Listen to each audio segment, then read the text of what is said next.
All right.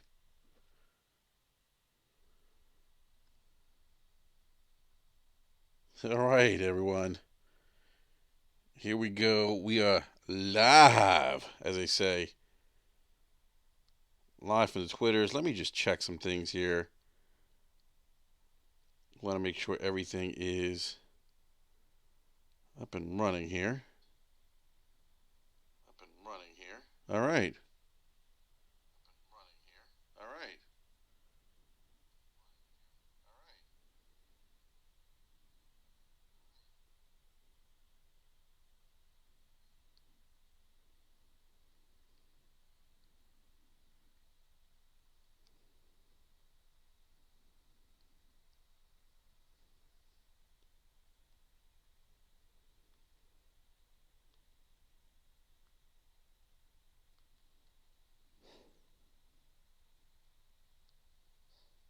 All right. Sorry, guys. I'm just trying to just check messing around here with sorry, guys. I'm just trying to just check messing around here with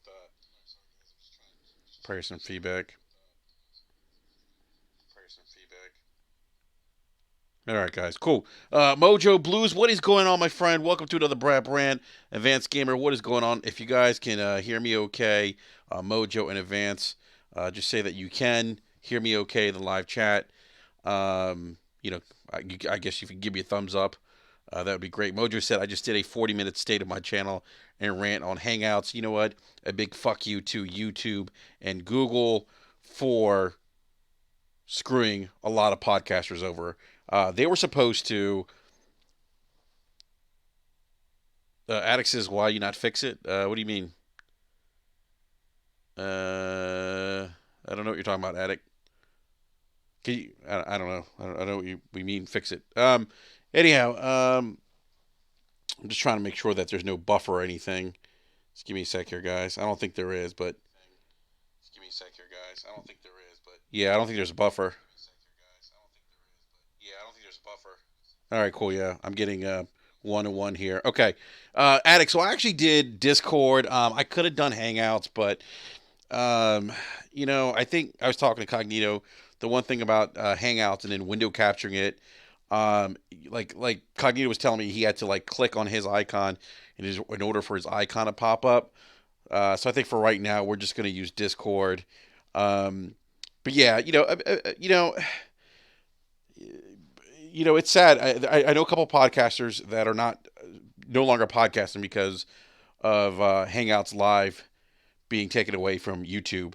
PTK Blam's one of those individuals. I really enjoyed his podcast. I've been um, was a guest on his show a couple times, and he's one of those guys that just he just doesn't have the time to really put this thing together. A big shout out to Graphic God, by the way. Graphic God really, guys, he really helped me out big time. If you're not following Jay Graphic God on Twitter, please do. Just a true gentleman, wonderful guy. Spent about 3 hours with me, just kind of walking me through OBS and testing things and showing me how to do filters and overlays and things in OBS. There's definitely some cool things I learned to do. I may add some graphics in the background where you see Basement Radio Arcade right now. Maybe in the future there might be some kind of gameplay trailer loop that I might put in there where you can see live gameplay. But yeah, so this is the first Brap Brand. I was hoping to get the guys in here. I sent them a link. What's up, the Ash and Luca? Ash and Luca's like he puts in that work. Yeah, he does. Mojo Blue says, yeah, I've talked with mods and for next gen podcast, or for next gen podcast Wednesdays at 2 p.m. We're going to Discord. Yeah, yeah. I mean, I just there's certain things I like about Discord. I don't. There's certain things I don't. But I think just for right now, we're gonna try Discord. We may try Google Hangouts and do a Windows capture that way through Hangouts. Um, but we'll see. So, um, guys, I'm actually battling a little bit of a cold, believe it or not. So you might hear me like doing a lot of that. So I apologize. But anyhow, we have people in the live chat. This is great. I will say this: the YouTube live dashboard is actually pretty cool. I can see the live chat. I can see the streaming and everything. Well, why are you always sick? Hey, Forte, you're gonna have to turn down your background, man. I'm getting What do you mean why you know why I'm sick, Forte? Let me tell you You why I'm don't sick. wait, wait. You don't. First of all, you don't hear my background right now because you don't No, I hear don't it. hear it now. I did when you came Yeah, in. that was because you were coming through my phone on the stream. That's what you heard. Ah, okay. What's going on, Gaming Forte? Thank you, sir, for joining us. What's up, guys? Welcome to the ill-fated Discord slash OBS slash we still don't know what the hell we're doing Hey, I podcast.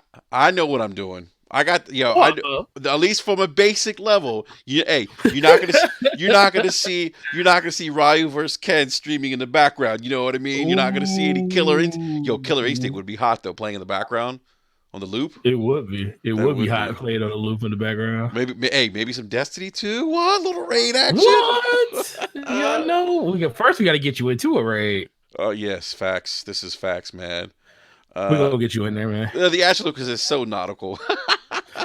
Yo, Luke is in the chat. yeah, Lucas in the chat, man. Hey, Matt, Luke, I'm gonna need you to stop being mad every damn time oh, something goes Lucas wrong said on your damn. she says never hear from me. Wow. Yeah, where were you today, What? man? Hey, did you? Hey, What? let me tell you something. I felt bad for Luca today, man. She was I frustrated. was just listening to that stream, bro. Yo, she was Just cursing people listening out. to it. She's like, "Stop asking me dumb fucking questions." I was like, "Yo, she is hot."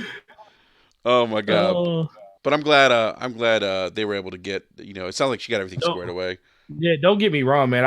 She was reading off all those people names that helped her, and I was like, oh, I wasn't there because I was at work. I'm sorry, Luca. You know Yeah, I wanted to be there for you, Luca, boo. I'm actually going to send you a video that Graphic God shared with me. And it's really kind of helps you with like setting in terms of like what kind of like internet speeds you have and your computer and stuff, your CPU. It's actually pretty helpful. It actually really helped me in terms of boosting my stream quality. But anyhow, big fuck you to Google and YouTube, by the way, man, because um, this wasn't supposed to happen until 2020, and then they're like, oh, we're gonna make it happen August 1st, 2019, and they really Yeah.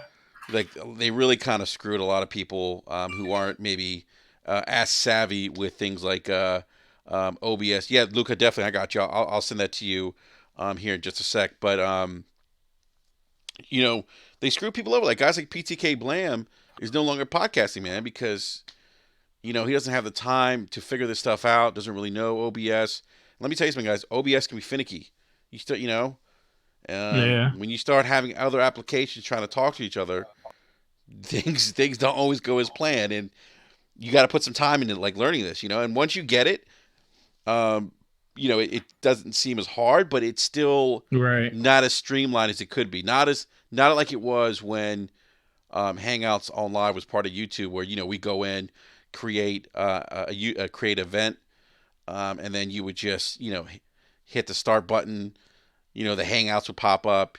You copy the paste the link, drop it in a chat, and everyone was just joining you, and then you hit start streaming, you're done, and that's it. That's all it took, right? Yeah. So That is all it took. yeah. But how's the Now sound it's quality, Forte? When you were listening to me, how was the sound quality, man? Oh, it sounds better than it did earlier today. I mean, you sound light years better than it sounded when you tried to do it the first time, but earlier today you still had a little bit of background noise. I don't hear any background noise now. Yeah, Luca says we sound amazing. Thank you, Luca. Oh, We thank you, are Luca. we are amazing. What can I say? Me Speaking of which, I just realized that oh man, I gotta change my icon because I never changed it in Discord. and first of all, So, where is slow mo backslap? in a ditch somewhere.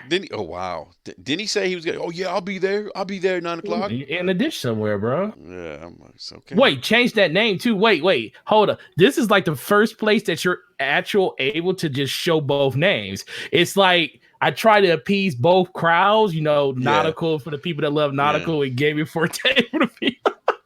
So Wow. everybody, because no one can get it freaking confused anymore. Like, Lucas said, is it two people or is it Lu- one? Lucas said change that name to Ho. Change that name to Ho. Oh Lord. Look, Yeah. man. Look.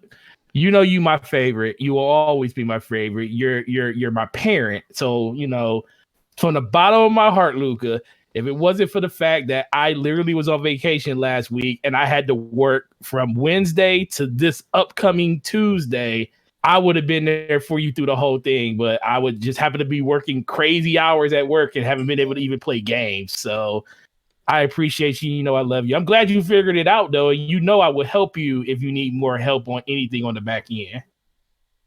See, that's what I'm talking about, man. You weren't there, but you're still offering help, man. Team player, man.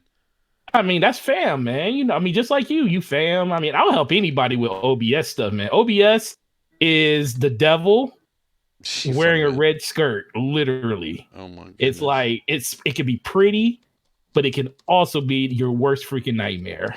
Wow. I'm gonna You tweet just this out. gotta, yeah, I'm gonna tweet this out it's again. good though. Hold on a second, man. I'm just. I'm really looking forward to this screensaver that Ryan just made for Luke. I want to see, you know, I want to see the artistic side of young Wolf come out so we can see what he's all about. No doubt, no doubt. All right. So yeah, change that name to Ho is what Luke is saying, man. No, It's kind of no. You know savage. what? I'm gonna do it. I'm gonna do it just for her. Hold on. Oh wow. Okay. Let me go into OBS. Oh, OBS. Duh, not Everyone, OBS. please hit that like button. Come on, show us some love. Show us some love. Accounts. All right. So while Gaming Forte does that, we had two mass shootings yesterday, and I think one was one at a Walmart. I don't remember. I believe so. Yeah. See, that kind of freaks me out, man, because I have a Walmart down the street from me, and We all have a Walmart. yeah, all right. Many of us Unless have you're in Walmart. Detroit where there is no Yeah. Walmart, you have a Walmart next to you. Yeah. What did Lucas say? Two as in as well, Enrique, not two. What? Oh. Ha ha. All right. You see, she just, you know, Yeah. that's mama hyena right there correcting you. Yes, sir. It's not as So bad as what LeBron James did with his two and his two. I'm like, psh, yeah, right. English grammar. Hello. It's LeBron doesn't need no grammar, man. Oh, he doesn't need it. You're absolutely Exactly. right. I mean, what is he? I mean, guys, he's rich. He's rich. So, anyhow, it's like the crazy thing is hold on a second, man. Hmm. So two mass shootings yesterday, right? And I don't know, I'm getting like my phone's blowing up because all these news feeds are coming in and everyone's talking about the mass shootings and whatnot, and I'm like, yo, this is crazy. And it's dude, it's getting to the point, man, where, and I said this last time there was another. It's crazy. Last time, right? Last time there was a mass shooting, I said this that video games are being blamed again. So here we are, two mass shootings, and Right. there's a senator, a congressman out there saying, "Hey, you know what?" He's a Republican congressman saying, "I don't remember his Of name. course. I don't give a fuck what his name is. I just know he goes on Fox News and says, "Hey, you know what? Um, the way the shooting was laid out, you could tell is basically because of video games." No other way of saying it, I guess. And it's like, oh my god, man! Like, so here it is on Fox News. Kevin McCarthy's talking about El Paso and video games. He says, when you look at these photos of how it took place, you can see the actions within video games and others. He says, violent video games dehumanize individuals. He says, makes people more violent. Uh, I'm telling you guys, we got to be careful with this stuff. They're blaming video games again, which is crazy because it makes no sense, Forte. It makes no sense to me. If you look overseas, right? We're not the only country that plays violent video games, right? No, not in the least bit. I mean, Call of Duty is not a phenomenon just in the U.S. Hold on a sec here. I got to send Luca this video quick. Hold on, Luca. Give me just a sec here. But yeah, Forte, we're not the only country, man, right? I mean, don't they play video games in the UK? I mean, they play video games across the world. Remember, video games is the number one form of entertainment in the world now. You're bigger than movies. We're bigger than TV. We're bigger than anything. there is billions upon billions, maybe trillions of dollars in this industry now. So I would think that, yeah, everybody, just being not even trying to be safe with, I would think pretty much 75 to 60 to 75% of the world is playing video games in Okay. some form or And fashion. okay, and let's use UK for an example, right? Where they play video games. Um, Mm-hmm. is the is United Kingdom, are they suffering from this problem, this issue, uh, this issue of mass shootings? I mean, do we see that there? No. Do we see mass shootings in Japan a lot? Nope. Or we just don't hear about them. But yeah. I mean, are we seeing mass shootings in Germany? Nope. Not since not. Never mind. Oh, that's oh, don't even say that. That's terrible, man. That's not even, That's why I said that's never bad. mind. Yeah, don't say that. That That's is, I bad. said never mind. Yeah, that's Just not. Yeah, let it go. yeah. Um, Luca, I just DM'd you. What's up, Yobi? I just DM'd you, Luca. So you should have that in your DM and Twitter. So I mean, so these other countries, we don't see mass shootings. But you know what really? Here's the thing that really fucks me up. mm-hmm. People see this stuff on the news, right? Mm-hmm. And they're like, "Oh my god, they're right. It is mass shootings. It's Grand Theft Auto's fault that people are going out and committing mass shootings." People believe this shit. And they never stop to think, well, wait a minute. The U.S. isn't the only country that plays video games. Our friendly neighbors to the north, Canada, plays video games. Do they have mass shootings? No. Of course not. So There you go, Luca. I hope you enjoy that. you're funny, man. Why are we scapegoating video games here? And look, I'm not trying to get political here, Forte. I'm not trying to get on my soapbox and get political, But do you feel what I'm saying, man? I mean, it's gotten to a point where it's pretty ridiculous. I mean, it seems like we can't go through a calendar year without some idiot with an agenda to go out and do something stupid because maybe mental health, maybe just gone in the head, but just because they do something with a gun, it's automatically video games is the reason. And then they go back and try to find reasons like this person played Call of Duty or this person played Overwatch, and then they try to relate the two things. I'm sorry. Video games is, like I said, once again, one of the biggest forms of entertainment in this world. If video games was the problem to most of this stuff, I would think we would see even more of these things happening around the country versus just in the amount it's happening now, it's still too much, but it will happen even more on a bigger scale. But the fact that my kids can play video games, my kid plays Mortal Kombat, she does fatalities on things all the damn time. She going to that school don't mean she's going to go out and cut somebody's head off. Yeah, she's going to school trying to give someone a fatality. No, get over here. Probably not. No, not until they put their hands on her first, maybe. Yeah, right. It just makes me sick, man, that here we are again. These mass shootings are happening. I think in the U.S., I think... Slow-mo's here. He finally made it. Oh, God. Yo, what's up? Slow-mo's here. Oh, Slow-mo. You sound like, man, give me that Barry White voice. Yeah, you do, Slow-mo. Okay. I'm about to drop... Yo, I'm here. Slow-mo, if I was a female, I'm going to have to drop my pants real quick. Oh, hey, I'm used to that. So okay. Wait. That's how that man got. That's how that man ended up with those kids and that wife.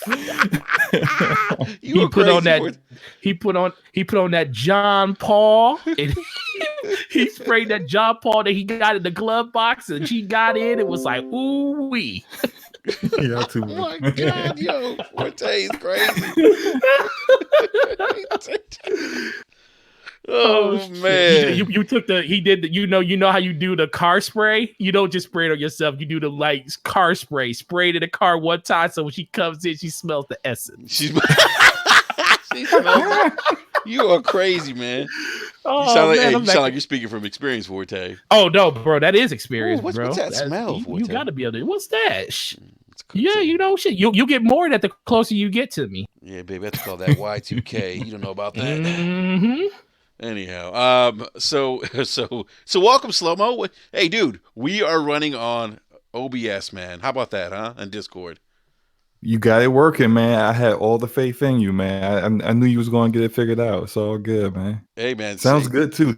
Like I've always noticed that Discord, well, when you're not on mobile Discord, but when you're on like yeah, a PC Discord, the voice quality is way better than it is on Google Hangouts. yep, It is. So yeah, Mobile Discord sucks. I found that mhm. out earlier today.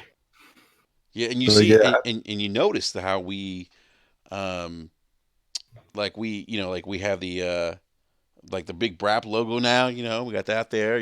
So yeah, yeah. man. And, we could start putting, if you, let's say you have a topic, right? And it's Yeah. about a particular game, you Hmm. could start putting gameplay up while we're talking about that game if you record it or one of us recorded or whatever. Yeah, I think I can So, like drop. Is it like adding scenes or something like that? I'm not sure exactly. Yes. Yeah, you add a scene and each scene could be gameplay that you wanted to be, or you can As we're talking about it. or when you add a scene, you can say, "Hey, I want this folder to be all of the gameplay that I want to show What? whenever I click a video What? inside of it." What? Yeah, it's Yeah. awesome, See, Yo, man. this I mean, shit's so hot. that's the Why was I see, the doing thing this? is, like, everyone got so like used Yeah, lazy. used to. to Yeah, Hangouts, because it's so right? And easy. because it's easy. You just hit click and it, Google did all the work for you, but then it was limited. Yeah. And then of Yeah. course, Google have been really abandoned Hangouts. Like I've been hearing about Google, like now Mm, Hangouts, like where everyone just gets on and does chat. yeah. That's still around for a little while, but they're gonna Yeah, get to rid of that at the next end of the year. year. Yeah, like it's always been like they've been abandoned Hangouts and been trying to come up with an alternative. So there is no like innovations, any upgrades, any updates. No, they don't do any of that for Oh this because man. this is why I've been like, I don't know why you guys think Stadia is going to be anything. I gotta be honest with you, He man. just automatically goes back to Stadia. Because Yeah, it does, it's man. just All right, let me change my name back before I I get will. somebody I will triggered say in the this though: the Discord. dashboard that I'm looking at, the live stream dashboard through YouTube, is actually nice because it shows me viewer activity, some analytics. Mm-hmm. Sure Shows does. me it shows the live chat on the right hand side. Shows up my stream health. I have excellent connection.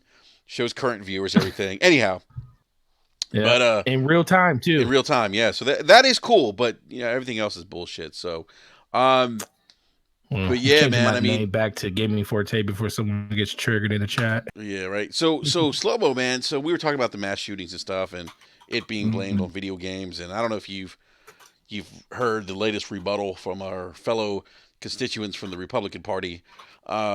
Again, they are blaming violence on video games, mass shootings on video games, and It's such a cliched, stupid, lazy response because the real issue is that they don't even know anything about the shooter or any information about that shooter's life in order for them to say, oh, it's about video games. No, it's not. mm, Like, how about you actually, like, this whole narrative started with them trying to use video games as a scapegoat was Mm-hmm. back when the Madden tournament guy oh yeah, did the shooting in Florida. Mm-hmm. That was mm-hmm. their like. I mean, I'm not saying I know this for a fact, but it wouldn't surprise me at all if some of these politicians was like, yes, it Yeah. was about video games. We're gonna use that every single Well, time this look, happens, it's a and just keep ignoring the fact that the real issue here is that we have really poorly designed gun control laws mm. with Mm-hmm. loopholes galore all over the place. And it's just, and Wasn't there, loopholes galore a porn star? probably is. Dun dun It dun. probably That was a probably bad joke. definitely is. Bad joke. But go ahead, Uh, Slomo. she's probably an NRA member too. Oh, okay. Ooh. Ooh, But I mean, it is what it is. Like I'm ooh. just, She likes the long it's barrels. sad. It's Oh. sad that I'm just so. Are we really going there? No, we're not. Yeah, Slomo, I'm I'm sorry, just man. Go ignoring. ahead. I'm Yeah, I just mean, go ahead, ignoring Slomo. Enrique So Just right just now. ignore it, walk Slomo. that It's a one back, serious bro. topic. Just walk Enrique that is one I know. back. I'm making sorry, jokes. man. That's rude of me. I'm sorry. Go ahead, Slomo. But I'm just I'm I'm desensitized, and I'm mad that I'm Um, desensitized about this. Like I knew there were two shootings in the past this weekend, right? And it was just like, oh yeah, those yeah, did happen. it's It's like scary. we're at this point, we're just like waiting to be just shot in a mass shooting, going about their life, Look, and I'm just gonna, all right. I know someone who died in a mass shooting Sorry to a hear that, couple man. years ago. Um, this guy, he was one of the best friends of my cousin Mm-hmm. out in North Mm-hmm. Carolina. He moved to Florida. He was in the Pulse nightclub. They got shot Oh up, yeah, yeah, yeah. Yeah, in Orlando, right? and yeah, in Orlando. And the weird thing was is that he was on my mind that week. And I don't know why, because I hadn't seen the dude in years. It's been a Mm-hmm. long time. Hadn't seen my cousin who was his best friend in a long time either. And so I planned on hitting her up just to see how he was doing Mm-hmm. because I hadn't heard about the guy in a while. And Yeah. then that happened. And it's just, like you see, someone who dies in a mass shooting, and then you see idiots like Alex Jones who says stuff like, "Oh, it was all real. It's not real. It's fake. These people aren't really dead." And just like, no, these people are really gone. Like, this is a Mm-hmm. serious issue. You don't take it serious because no one who you knew has died yet. And it's not until it hits close to home that people take it seriously. Something's got to change, man. I mean, I think you hit a point, Slomo, where you said, "Hey, you know what? I heard about this," and I was kind of like, "Oh, another mass shooting." I was the Right. same way. It's like we are becoming desensitized as a society because these things are reoccurring on a regular basis. I mean, I think I have to go back and look at the story, and this number came about of as a result of the two mass shootings. Something to the effect that I think in 255 days, there's been 215 mass shootings or something Yeah. crazy like that. I mean, I mean, like, yo, that's a problem. Like, and this, I don't want to get overly political here, but I got problems when people preach about protecting life, if you know what I mean. Um, but then they don't want to protect life. It's You know, about it's like, they want to protect life, but they want to also protect their way of life. And if yeah, their way but of you can't life have it both doesn't ways. coincide with life in general, they're always, it's easy for it's hard for people to sit here and say, oh, well, I want things to be this way, but then when you actually have to step up and give up something that you might actually love, like guns and stuff like that, and make them more controlled in the country, the people that have been able to just nilly willy have guns wherever they wanted to have them and never had an issue with it, then they have a problem with it. But it's just like anything else in this country or just in life in general.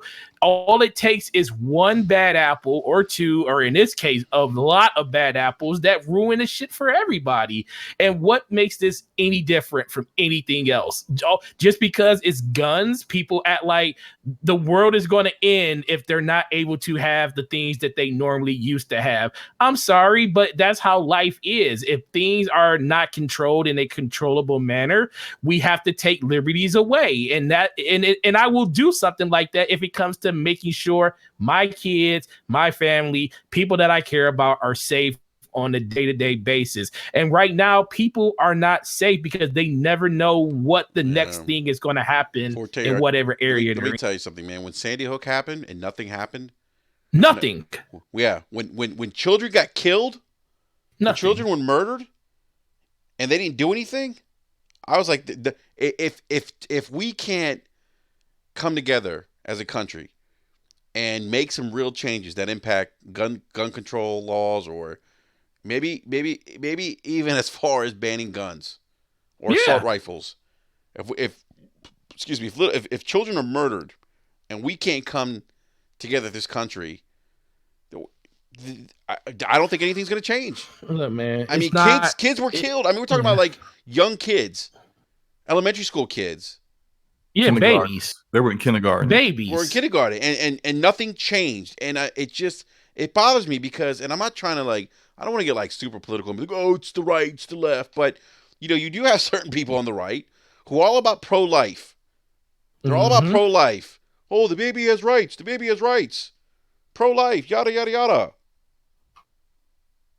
But when Yeah. kids are gunned down, oh no, don't touch our guns. Don't do Ah, man, that. I don't know, man. It's very disappointing. It's very heartbreaking because to me, I feel like we always live in a society where people believe that will never happen.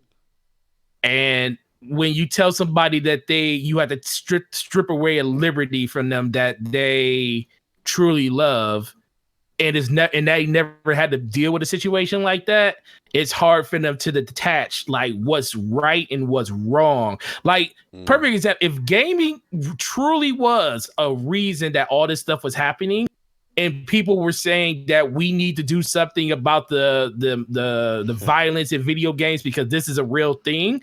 Trust me, what I'd like to see mature rated, R rated, gun killing, games like that go away or be streamlined a hell of a lot.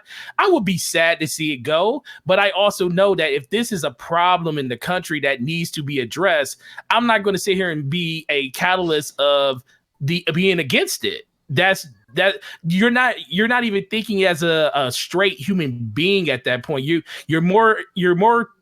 thought process is more about you as an individual versus the greater good of the people around you, and that is what this country has a problem with. People just feel like they're in it for themselves. They need to be in it for themselves, and they don't care about anything that happens around them until, guess what, it happens to them. it's And true. unfortunately, more people had most of the shit happens to people that it can't even truly affect. And they never will change until a person that affects, in power has the power to change it. Yeah, that's true. I mean, unless these politicians feel what some of these people feel in terms of loss, it's Right. not And going to they happen. Yeah. live, yeah. And they live in these glass houses where their kids are in private schools and stuff like that, where it can happen anywhere, but it's more Mm, of a lower possibility of it happening in the places that they are. yeah.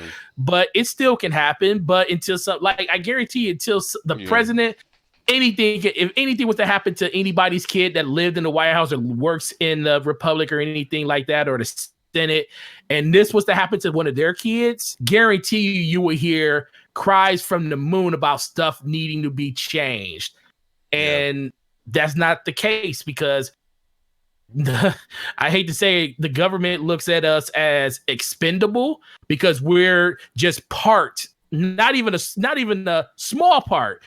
That Sandy Hook's incident, which was monumentally bad. It was the worst thing that ever happened in this country outside of 9/11 because kids were involved in that. But like you said, nothing changed from that. And guess what? They didn't change anything because on the greater good, the bigger side of it, there is so much money in guns and violence and stuff like that. And then it's such a smaller community of people that this stuff affects.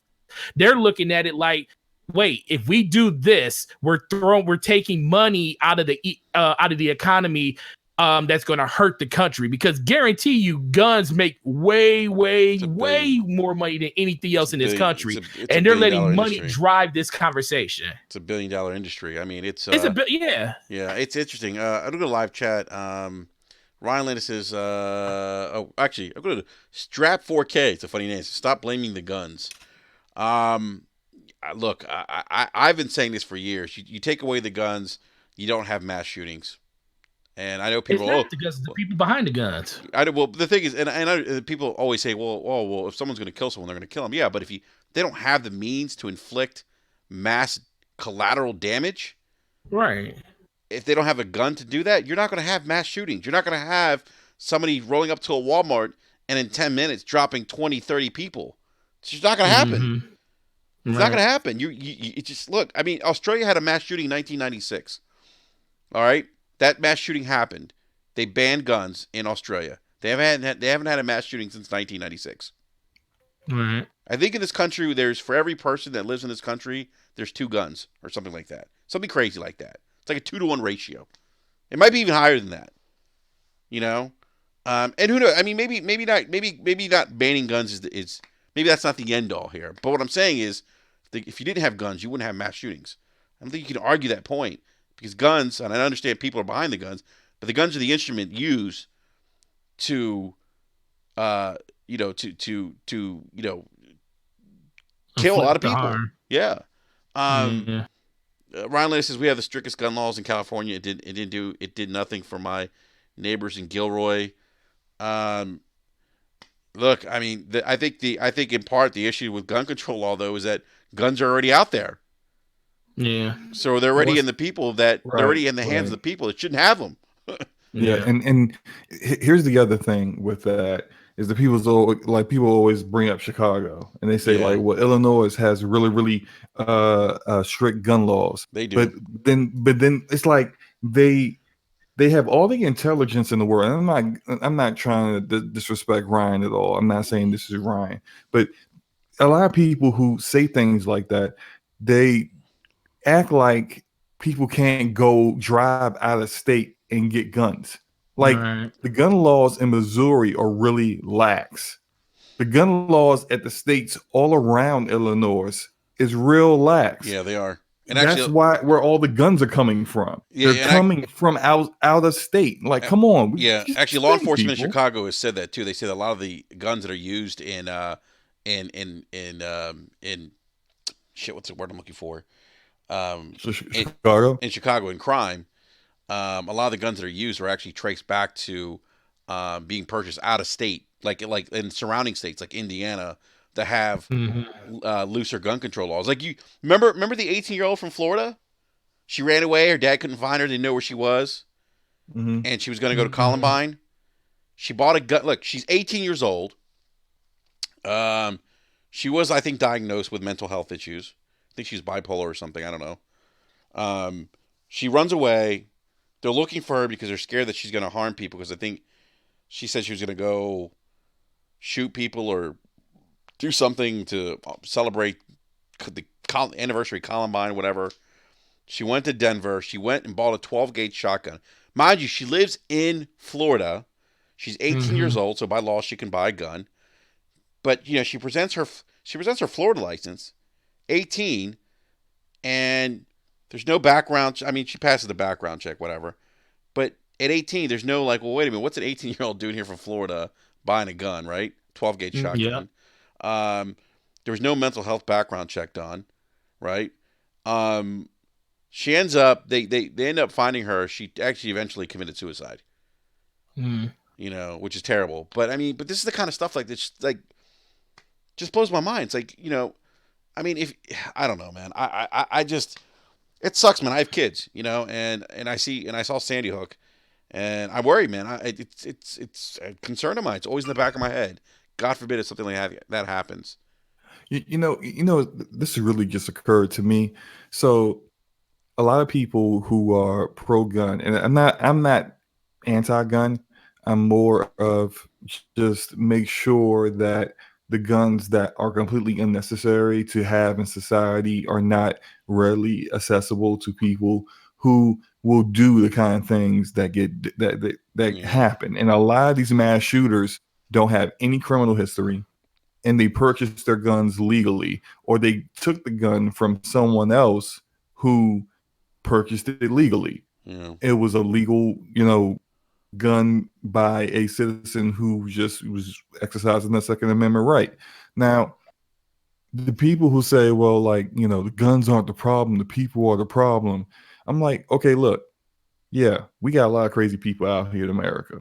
Right. It's, but it's not like there aren't crazy people in Australia and the UK and Germany and all over the place. So when you got crazy people and you're in, say, like, the word I'm not looking for is not insane asylum, but you're in an institution. Right. Do they allow crazy people to have scissors and No, they knives? do not. No, they do not. Do they allow crazy people to have guns, access to that kind of stuff, in those kind of access where they could kill a large number of people in a short no, period of time yeah, in those facilities? No, you treat people who are like that as if this is an issue. I'm going to make sure you take precautions. Right. Yes, there are people out here who aren't crazy like that, but let's think about it for a second. Is it more important that you have your guns than little kids don't get shot dead? Is it more important that you have your guns than 50 people in a nightclub get shot dead? Is it more important that you have your assault rifle that you can't use in any shape or form except at a shooting range Mm-hmm. than You need people that at a AR-15 in case concert those in deer. Vegas get shot down? Slow-mo, you need that Like, come on. AR-15 in case those deer get away. Oh Lord, the deer. Orlando says, I live in Chicago, don't need to go outside the state for a gun. I can go to a street corner and pick one up. Mm. Orlando, that's not what we're talking about. The guy at the street corner who, well, first of all, they don't sell guns at the street corner. Come on. But wherever you go in your neighborhood to buy a gun, that guy got it out of state. This is, we're following the chain. Yeah, You know, follow the like trail. drugs don't just, ain't people ain't growing cocaine in Chicago or New York. That stuff comes Yeah. from other countries and Yeah. then gets here. Like the dude who sold that to you didn't make it himself. Okay, so like there's a process here. Yeah, Ryan Right. Landis says, don't slow-mo. Come on, slow-mo. Don't make the pretend argument for most gun owners. Don't try to paint them as bad. They want to protect Oh their no, no, no, no. families. I'm not painting all gun owners with a broad brush. I'm not stereotyping here. I'm just talking about the people who make really poor arguments against gun control. That's all I'm talking about. I don't understand I I don't know understand the. very Here's my thing. I don't mean to interrupt you, slow-mo. Go ahead, man. Go ahead. like I said, I know very competent and I just know gun owners who are pro gun laws, but then they take care of their guns. They have them in safe places. Yeah. They don't allow like children or anyone else to get close to them. They have all kinds of precautions set aside, and those people are reasonable and they exercise the Second Amendment right. I have no problem with it. And those are the kind of people that'll be like, yeah, we need to get rid of bump stock. The bump stock's gotta go. You know, like they understand that, like, yeah, I like my guns, but at the same time, yeah, some of this stuff needs to be regulated, and the loopholes need to be taken care of, and the FBI needs to actually do background checks on people when those requests come in, instead of just doing a lackluster background check and then letting something slide, because the Charleston church shooter, he got his gun legally and he should have failed the background check, but somehow he passed. Yeah. And after the fact, they're like, whoops. But I'm like, yeah, you can't say whoops and he killed 9 people Yeah. in the church. Look, there's a problem in this country. I don't care. I mean, there's no if and buts about it. And Ryan says, that people want to protect their families. I, I've never been one to understand that argument. I'm like, my question always been like, protect them from who? Like, I don't know. Maybe if you live in an area where there's high crime, I could see that. And I'm not saying that that's not a reason. I mean, I'm not saying that you shouldn't own a gun if you feel like you want to protect your family with a gun. I'm just saying, me personally, I've never understood that mindset of, well, gun owners own guns to protect their families. I'm like, well, from who though? Like who? I mean, like, I don't know. I mean, and maybe in a high crime area, and I'm naive to this. Maybe that makes sense. But I don't know. Like here where I live, like I don't feel like I need to own a gun to protect my family. You know, like I just Right. that just never, that thought process has never come across my mind. So I wonder if this country suffers from this idea, this gun culture, this culture of gun ownership, because we've always had it. You know, we it's our Second Amendment right. We the right to bear arms. We've always had this ability to do this, and so it's ingrained with our identity as a country and our culture. But it's even that being said, I think even the Second Amendment might be somewhat antiquated because of what we're seeing in terms of the mass shootings and stuff. I mean, it just, I don't know, like something. I have children. Should we start arming our kids with guns? Oh You know, man, I mean, seriously. I mean, that's what it looks like they should we? want us to So do. there are probably Should people out there should who feel that well, way. people think I that mean, I mean, school I teachers mean, should have remember guns. they were talking I, about putting guns in school for teachers. is that I was just about to mention that. Like, I was shocked that people were like, "Yeah, we should arm the teachers." Mm. Like, what? Yeah. Wait, what? What? Was some of the teachers that I had? Oh man, Nah.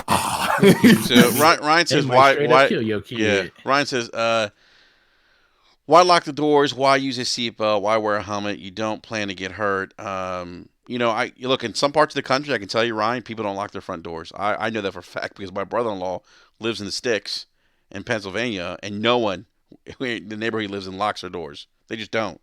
Um, Yeah. you know, you wear a seatbelt because you don't want to die. You don't want to get injured. You know, same thing with a helmet. Um, he says Ryan says my son saved his family because of his gun. Four guys were breaking in his house. My son called the cops and put aim on them. No violence happened. Yeah, I mean, Look, I mean, yeah, I people, mean, yeah, people, but I mean, I don't know, man. Like that's, I get it, but then, I mean, how many people have that experience? I mean, I don't know, man. but everybody tries to like think that we're trying to paint guns as being the thing. It's not the guns that's the problem. I mean, people are the problem. The thing is, we physically can't get rid of people. You can't. I mean, you can lock up as many people as you want, but there's more people than guns on this planet at this point. I mean, well, it's always There's been more that guns way. in this country than people than There's more U.S. guns citizens. in the country Yeah. than people, but the thing is, the people are the ones that everybody needs to worry about. And I'm sorry, we can't just kill people, but it's easier to just get rid of guns or at least have some type of control over the guns that allow us to feel like our kids are somewhat safe. I don't feel like it's ever going to be a great thing. I don't think it's never going to be a situation where you're 100% safe. I don't think anybody believes that, but we have to do something. And the thing is, they're not doing anything about it. It's like every time something comes up, all you hear is everybody talking about gun control and people saying, well, I don't want to get up my guns, but I'm safe with my guns. Well, yeah, you might be good with your guns, but there's hundreds and hundreds of other people out here that just lose their shit anytime something traumatic happens in their life enough to want to go out and just take revenge or just feel like they want to go out in a blaze of glory and take as many people out with them as they can. That's how that whole Google thing went down. The man got fired. He was upset and he just went up to the campus and started unloading on people. Yeah, there's look there, like you're right, like there's a problem in this country with mass shootings, and I'm telling you, it's gotta change. The NRA needs to change its perspective and attitude on this. They are gun owners who are very much like, hey, you know what, gun laws need to change. You know, Dr. Sirac. Oh, actually, Ryan says, do you care more about how people get killed or what kills the most people? I care more about what kills the most people. Kills the most people. And that's why in Australia they banned. Well, I mean, okay, so in the UK guns are banned, in Australia guns are banned. But if you also think about like if someone only has access to a pistol instead of say an AR with bump stocks, like you're less like I'm not saying people aren't going to die from shootings, but the number of people can be a lot lower. And then there may be a chance that police can stop the shooter easier if he's not shooting a gun that they don't normally carry. Because a lot of times you'll see go back to the Pulse nightclub. I believe the first person to get killed was the bouncer or the armed security out front. He had a gun, but he ain't had that kind of gun. No, not at all. Yeah. Ryan says, So go ahead, man. Go ahead. no. I'm done. Go ahead. Yeah, I was gonna say Ryan says we should look up the facts. Ryan, hey, dude, if you have some facts, dude, I'm all open ears, man. You know, but I'm only speaking from what I've seen. I mean, there's a problem with mass shootings. I mean, look, here's the thing. Inherently, we know this by looking at throughout the history of humanity that man is fucking Right. evil. Men do evil shit, and you're never gonna stop people from killing people. As sad as that is, you're not. But there's a problem with the level of there's a level of collateral damage that's happening that needs to stop. You know, I just something needs to change. It's a problem. We're the only country in this world that has this problem with mass shootings. I don't know like how else to like spell that loud and clear that there's a problem. And I'm not Yeah, saying that you maybe we can't just need to hand ban wave that guns, away. Yeah, huh? you can't hand wave that away. Yeah, We are literally the only country in this world that has this issue. yeah. Like Yeah. We're not a that, second it world is what it country. is. Like there's you can't like say well this can't change. It's never going to change. This is just the way it is. That's a Mm, very American mindset where it's just like, oh, I don't like what's going on in other countries yeah, doesn't pertain to us because that's other countries and we're yeah. America. That's not how Yeah, things work. Ryan says, and I get this argument. Ryan says men are evil and don't care about laws. I do and would like to have the right to protect my family. I get that too. That goes back to the basic principles of life, liberty, pursuit of happiness, which this country was founded upon. But what about the rights of the people who go to Walmart and have the right to be there and feel safe? What about the rights of children who go to school and don't have to worry about being gunned down? I mean, Yeah. they have rights too, and that's part of life, liberty, and pursuit of happiness. That's part of what this country was founded on, and I think that's the issue where I think people are butting heads. I'm not Ryan. I'm not disagreeing with you, by the way. I think you have the right to protect your family, but something's got to change, man. Um, no, Ryan says some people would feel safe if they could carry.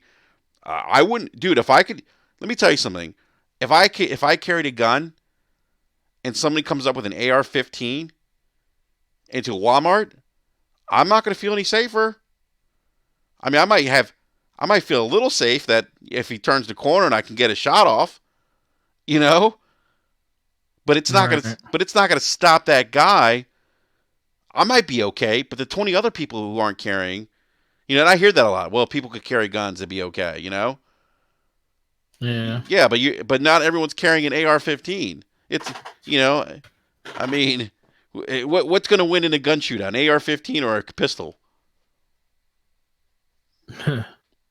I mean, I just I don't know. I just look. There's just I don't know, guy. And the other issue, I don't want to. I think we kind of maybe deviated here a little bit, but the thing We with the did. video game That's stuff cool. is ridiculous, man. It's like people got to stop. People got to stop. We got to stop with this blaming video games and really address the issue. And I feel like the gaming community and gamers and video games are just um you know uh a scapegoat, and it's unfortunate, Hmm. man. And I think we got to be careful. You know, Doctor, what's his name? Doctor Sarakis, is that how you pronounce his name? I think so. Oh boy, he says this country was founded with genocide, appropriation, stealing, and rape. Just read history. Okay, but does that mean that we So need to be a that should prisoner of continue. everything that happened in the past today? I mean, so that should continue. I mean, you're talking Right. two different arguments here, and I'm not defending any No, of I the think I things think he's that have just saying that happened in this that's country. so you're saying that he's saying this. Okay, so basically you're saying I I that. mean, know what you mean. He I might be didn't. just Let me go saying back it, to like his just to comment say, here. yeah. Yeah. I took it like he's basically saying like, what do you expect? This country was founded on these things, and it's part of. I think he might be saying that the level that violence in this country is ingrained in our society and our culture because of from the beginning of how this country was founded. Okay, yeah, I went back to some of his other Yeah. comments. So yeah, I see what he's saying. I mean, let's be. I'm just saying like just because I know the history of this country and what continues to happen in regards to just all the inequalities that people deal with doesn't mean that like we can't continue to fight for better. Oh, absolutely. I agree with you, Slomo. Yeah, I agree with you. I think there's definitely I really say this. I fear that the younger generation is losing sight of like the. I don't think they know, and I could be wrong, but I get the sense that they don't really appreciate some of the historical things that have happened in this country. Um, uh, that some of the bad things that have happened. You know, um, Well, and I don't think you can ever forget those things. it wasn't too long ago that a lot of the things that we know of now that have happened in this country were not taught in school. Mm-hmm. And us being around all around the same age, but we're a part of the older generation that kind of dealt with that. And me just I'll just speak personally. Going to elementary school in the '80s and going to DC public schools, uh, my school had old books that were so old that I remember being in third grade and getting in the first day of school and getting my new science book. But it's not new. It's new to me. It ain't a new book. Mm. And the girl beside me, I opened up like the book. So like, I don't know if you guys have had it like this, but when you had your new book in public school, like it's someone else's book, but in case you lose it, you put your name on the Yep. back of the On the front back cover. of it, Yeah, yeah. yeah, Yeah. front And cover, they used to yeah. have like a little grid for you to put like You your can see all the name. people that owned the book before you did. Right. Yeah. I'm looking at it and the grid has run out. Like this book is so old that people Jesus. started just writing their names further down. And so I'm looking, and I showed the girl beside me. I'm like, "Look how old this book is! Like, I ain't even got space to put my name in the grid section." And she looked at it, and then she was like, "That's my mama's name." I was like, "Oh my god!" How old is that book? Jesus. How old was that book? Exactly, Oh right? my So goodness. just think about how old that book is. And I remember, and I remember this so vividly. People not understanding that, and this is my mom's educator, so my mom made sure I understood. In my book, it Mm. was like Christopher Columbus discovered America, Mm. and my mom would come to me and she'd be like, "Okay, now when you take your test, you write what they want you to write." But this is what Mm. really happened. There were people here already. There were Native Americans already here. You can't discover something that people already own. Like I Mm. can't walk into someone else's house and be like, "Man, I just discovered this 65-inch 4K TV. This is mine now." No, it's not yours. This land was already taken, and then Yeah. it was just Mm. snatched away from the people who had it. So it's just like things like that. People have to get reprogrammed, and it's Right. there's this process now in the past decade or so where people like this younger generation isn't having it. This younger generation is just not for the bullshit. Period. And the older generation is starting to see some things weren't what they thought it was, and then the people who are still in charge are the people who made those books the way they are. Let me ask you, slow mo. I wonder how much of the younger generation, like I think, you talk about the civil rights movement, right? Mm-hmm. I bet you a lot of people don't know what really kicked off the one signature event that really kicked off the civil rights movement. I bet people don't know what that is. You mean Rosa Parks? No, like, well, I mean, yeah, that, but the death of Emmett Oh, Till. oh no! You talking about Mega Evers? Uh, no, I'm talking about. Well, no, Emmett Till. Remember, he was the 14-year-old Oh who was gosh, yeah, murdered in Emmett Till. Mississippi, and because he had Yeah. allegedly, uh, Whistled at a woman. yeah, he was 14. He's a 14-year-old kid. They came to his house where he was staying at, and I mean, they brutally murdered him. His Yeah. mom had an open casket, a funeral, so that people So they could could see. see what they Yeah, did to his. and it was terrible. I mean, it was awful. But I bet you a lot of people, y'all younger, don't know that. No, And because Right. that stuff isn't in history books. That and they, stuff isn't talked that about stuff because needs to it's be talked about, though. embarrassing. It to needs to be It's talked not about, easy though. to talk about. Yeah. Yeah, we Yeah. talk about how we stole lands from the Indians, how we gave them whiskey, syphilis, how we gave them smallpox. You know, that stuff needs to be taught. Let's talk about Black Wall Street and how we got burned down. Mm-hmm. I mean, like, let's talk about the real history of Central Park in New York. Yep. Like, this is a lot of stuff that you don't see in those history books No, you because don't, that's man. information that's not doesn't paint the people who are richer. It doesn't paint certain people in a very favorable light. It doesn't. So And look what we yeah. found out about Ronald Reagan, man. Good old Ronnie. My God. You know, they Yeah. released those I mean, and those audio it's still tapes. happening though. Like if you go Yeah. to like this is just a controversy a couple years back because a lot of the history books are written in Texas. And this one company was writing this history book, and they were trying to change the way slavery was looked at, tried to make it seem like black people were indentured like servants Yeah. or like they were like volunteers. Nah, they were slaves. This was no volunteer. They didn't volunteer to build the foundation of this country. Mm-mm. They were slaves. Yeah. Say it say it for what it is. Say for what it is. Yeah. Yeah. It's true, man. Talk about the real Christopher Columbus. It's a damn shame that's still a freaking holiday in this country. This man sailed over here, landed on the Bahamas. His dumbass thought he was in India because he's an idiot.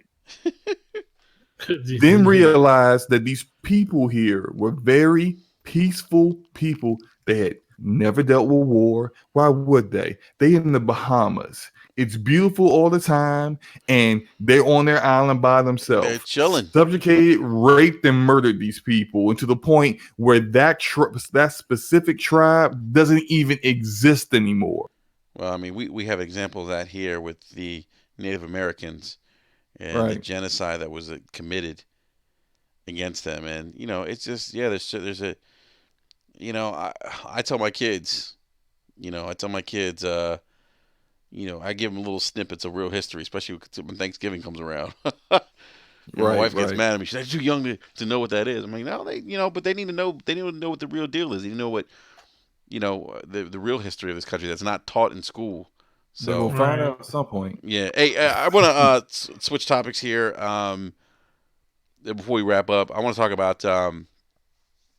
So if you saw the title, Xbox Not got my the wrong. ninja. Xbox got the wrong ninja. Yeah. So Oh my yeah, God. big news from Microsoft this week. They signed one of the more popular Twitch streamers, Ninja, who is pretty famous. I mean, he's a huge get for Mixer, a huge get from Microsoft. I thought that was a really big signing for Mixer. I would equate that probably maybe on the same level, maybe like Ryan McCaffrey said, maybe on the same level of Howard Stern getting signed to go to Sirius XM. But I kind of joke around a little bit on Twitter. I was like, they signed the wrong ninja. The ninja I wanted ends with the last name of Gaiden. Oh my God. But no, I mean, some people are upset about it. Okay, I don't think I don't think people why. are upset. I think people are kind of side-eyeing this. Like, well, wait a minute. Like, why? The rumor is he signed for 6 years, exclusive contract, 6 years, $53 million. And some people are side-eyeing saying, wait a minute, that's $53 million. You could That's an invest NFL contract. Yeah, you could invest it in some games, some good God. games. Maybe some third-party exclusives. I mean, but you don't think that's a fair argument, Forte? That maybe No. Why not? Why couldn't they take in that money and invest it in the game? So the marketing of these games alone, if Gears of War, don't know how much it costs, but let's say Gears of War cost $300 million to make or $200 million to make. That means half of that budget is going pretty much to marketing, or a good $75 million of it's going to marketing. Ninja, on the other hand, the reason I think this is a good move is because this speaks to the identity of what Microsoft is, because Microsoft is about services. What are they trying to save right now? One of the last acquisitions they made, and they're trying to keep that acquisition and make it profitable. And it's a service called Mixer.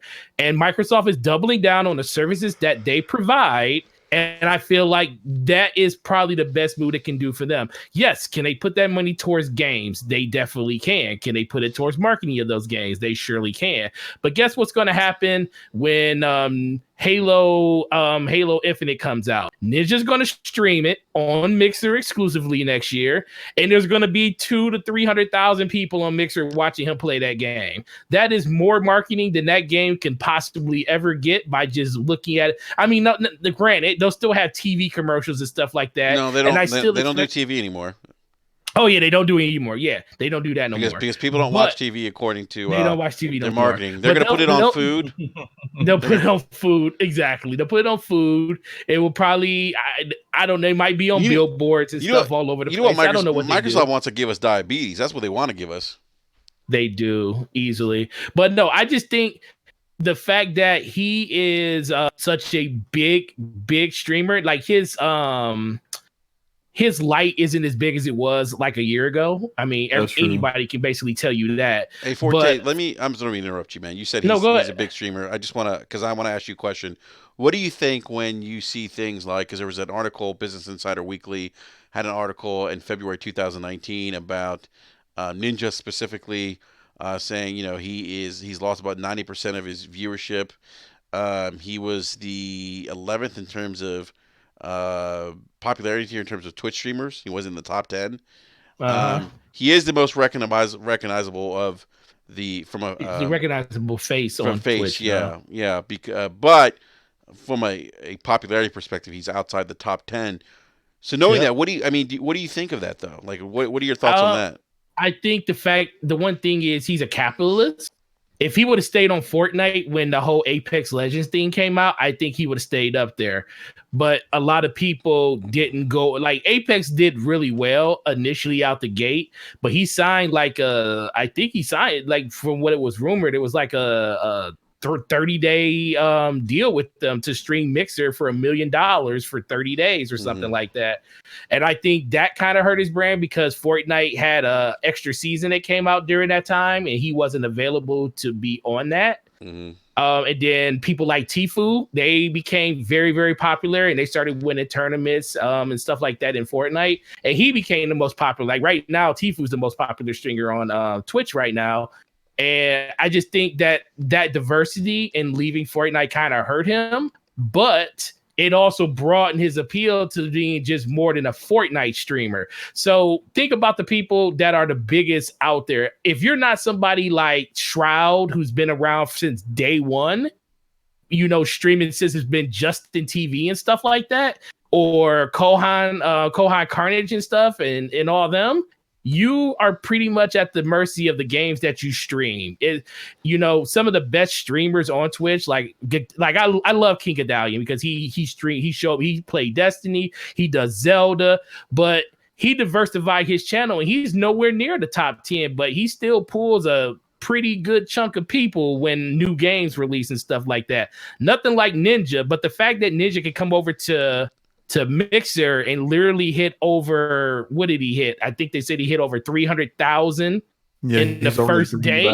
Followers, and he's got like 100K subscribers. 100K. But they are doing. He had more at the beginning of his stream. Literally in the first hour of it, he had more subscribers than he had followers in the first hour of his stream.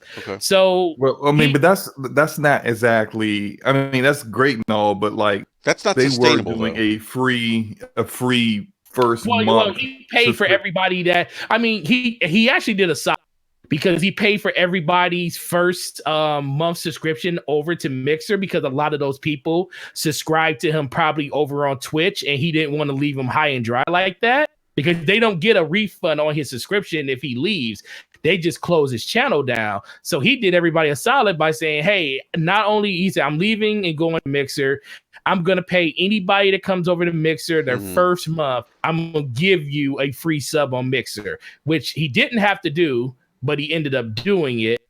And that's coming straight out of his bottom line. That's not like out of the kindness of it. No, I mean, he's getting, he wants to bring his audience with $50-something million over 6 years, probably. I mean, he wants to bring his audience with him. That's why he did that. But I mean, he wants to bring his people with him. But it's overall, I think it's a good thing. I still want to see Microsoft promote games in a traditional manner and not just solely rely on streamers to do it. But this is just like King has been saying for a long time. Basically, we are the ones that are testing these games. We're the ones promoting these games, and this is no different. They actually just went out and actually paid somebody to do it this time versus us doing it for free. It's a good move. It's a good move for Microsoft, and I'm not going to say necessarily a good move for Xbox. I mean, that's to be determined. One, we know that Mixer is not within the Xbox division, so any money spent on Mixer is not money that's being taken away on games. So I've been seeing a lot of people saying and people don't know that. Yeah, that has nothing to do with games. This is the reason why Mixer you can stream whatever game you want, or it could be you could stream God of War, a PlayStation exclusive, on Mixer. It doesn't matter. Mixer is not Xbox. Now, granted, I could see that. I mean, like, this guy comes over, and even in his presser and his little, like, he's making references to his roots. He's talking about Halo. Yep. I could really see him.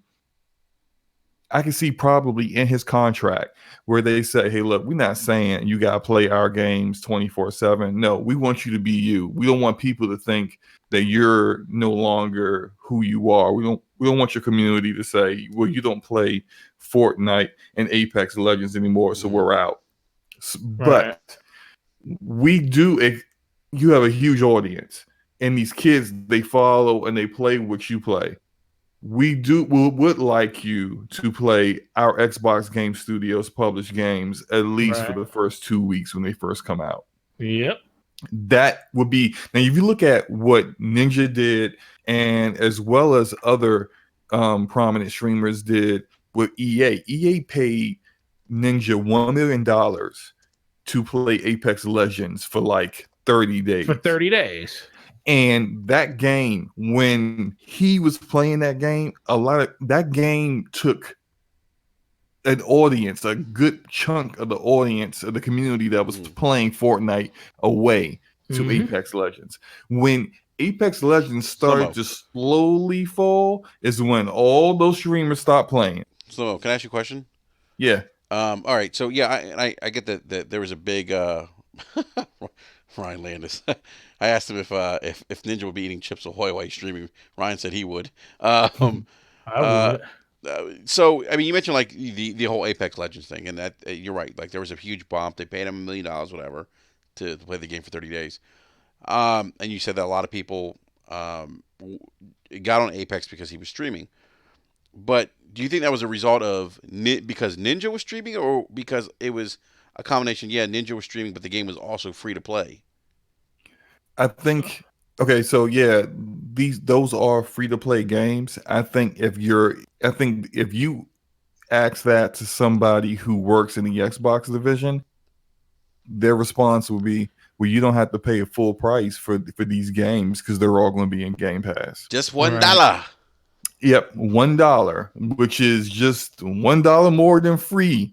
And plus, these kids, like, so yeah, there's the whole thing that the mobile market, right? So like, we don't want to confuse the mobile market with those who like to play free-to-play games, because most people who like to play free-to-play games aren't playing them on mobile. They're playing them on PC or console. So the people who play Apex Legends, the people who play Fortnite, for the most part, they're not they're not mobile gamers. Fortnite does good on mobile, but it's not even in the top 10 of the most like revenue generating mobile games. It's not even close. Right. So that's a different market. Just because those two games are free to play doesn't mean that the people who play those games for the majority don't spend money on games. For one, they definitely do, because they probably spend more money on Fortnite and Apex than they have on any other pay up front game,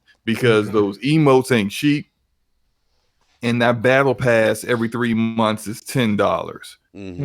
So over time, over a year period, they probably spent 2 to 3 times more than some, say, like Forte playing Destiny. Yeah, easily. So when you take that into account, people who play free to play games don't care about the money. Right.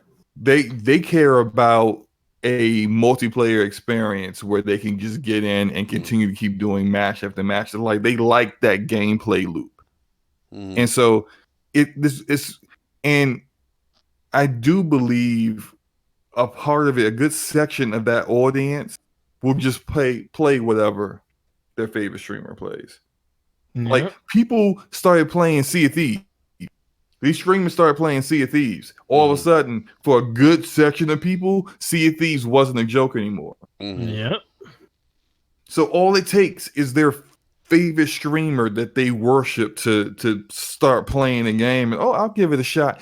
I guarantee you this: when Bleeding Edge comes out, Ninja is going to be playing that game. Yep. Oh yeah, I don't doubt that he'll be playing that game. It's yeah. That game is going to have legs. I've played it, and it's a melee focused Overwatch. And I'm not into Overwatch. But I recognize this is a quality game. And I think they just gotta do a couple of tweaks here and there. I think they need to make overall player movement a little faster. Other than that, I think the game's going to be fine. It's not going to be for everyone, and it's definitely not the kind of game that people would expect from Ninja Theory, but that game is going to do well. And then you're going to get a guy like Ninja playing it, and people are going to be like, oh, see, what it was all about is getting people to watch it and go, okay, that was a pretty cool move. That wasn't that bad. This game's not that bad. A lot of people that talk shit about games haven't watched it, haven't looked at it, haven't even considered playing it. And a lot of people who will say a game is trash, they change their story once someone that they respect starts playing it, and then they start looking at it and it's like, and I'm still saying Sea of Thieves is trash because it didn't have any content at launch, and it was trash at launch. Let me check that. It was trash at launch. It just had a lot of people still playing it. Yeah, and look, there's a whole lot more content in that game now. But I've seen King Golf, like you talked about. I follow him too, and I've seen him.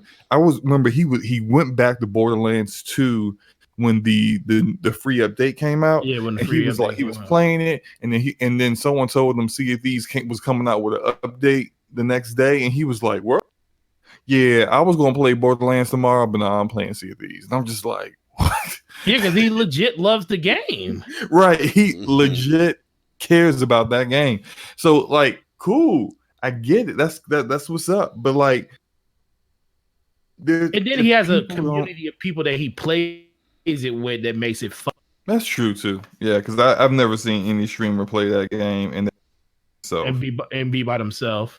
Yeah. Yeah. That's not a fun game to play by. No, yourself. It's definitely a buddy game. But yeah, I mean, I think this is a good move, and this is what you need to do for your platform. Mixer was in third place behind YouTube and Twitch. Nothing was going to change. Nothing they did was going to change that.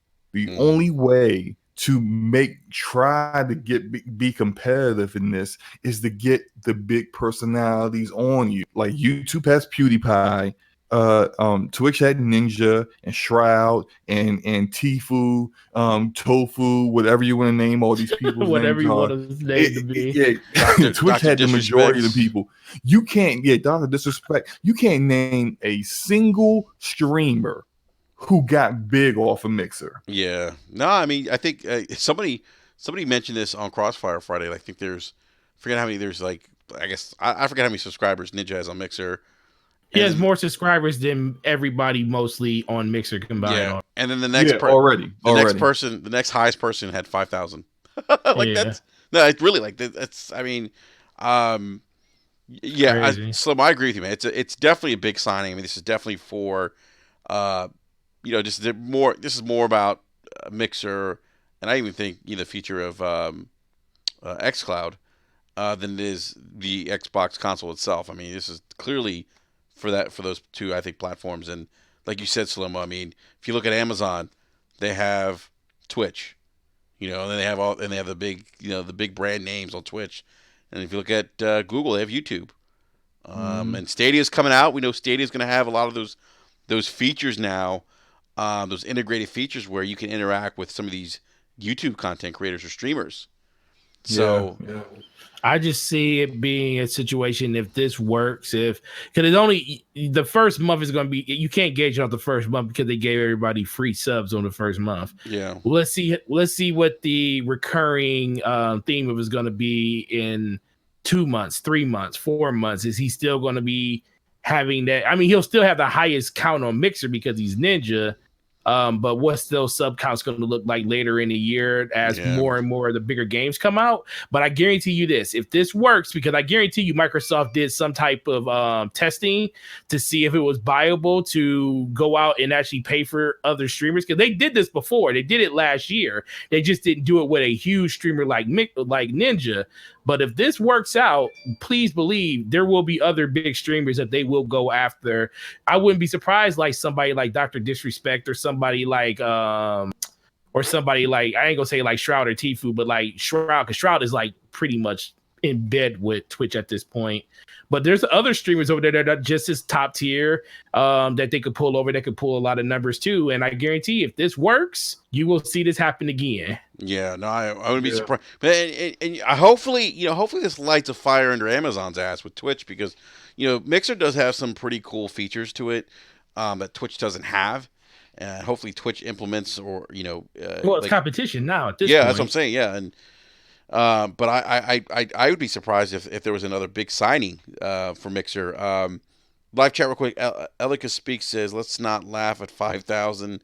Not a single podcast on the Crumb side pulls that. We weren't laughing at 5,000. We were laughing at the disparity between 5,000 and 300,000. Yeah, that's what we're laughing at. We're not laughing at somebody having 5,000. We're laughing at the gap or the disparity, if you will, between the two. And none of the Crumb side podcasts are like the biggest.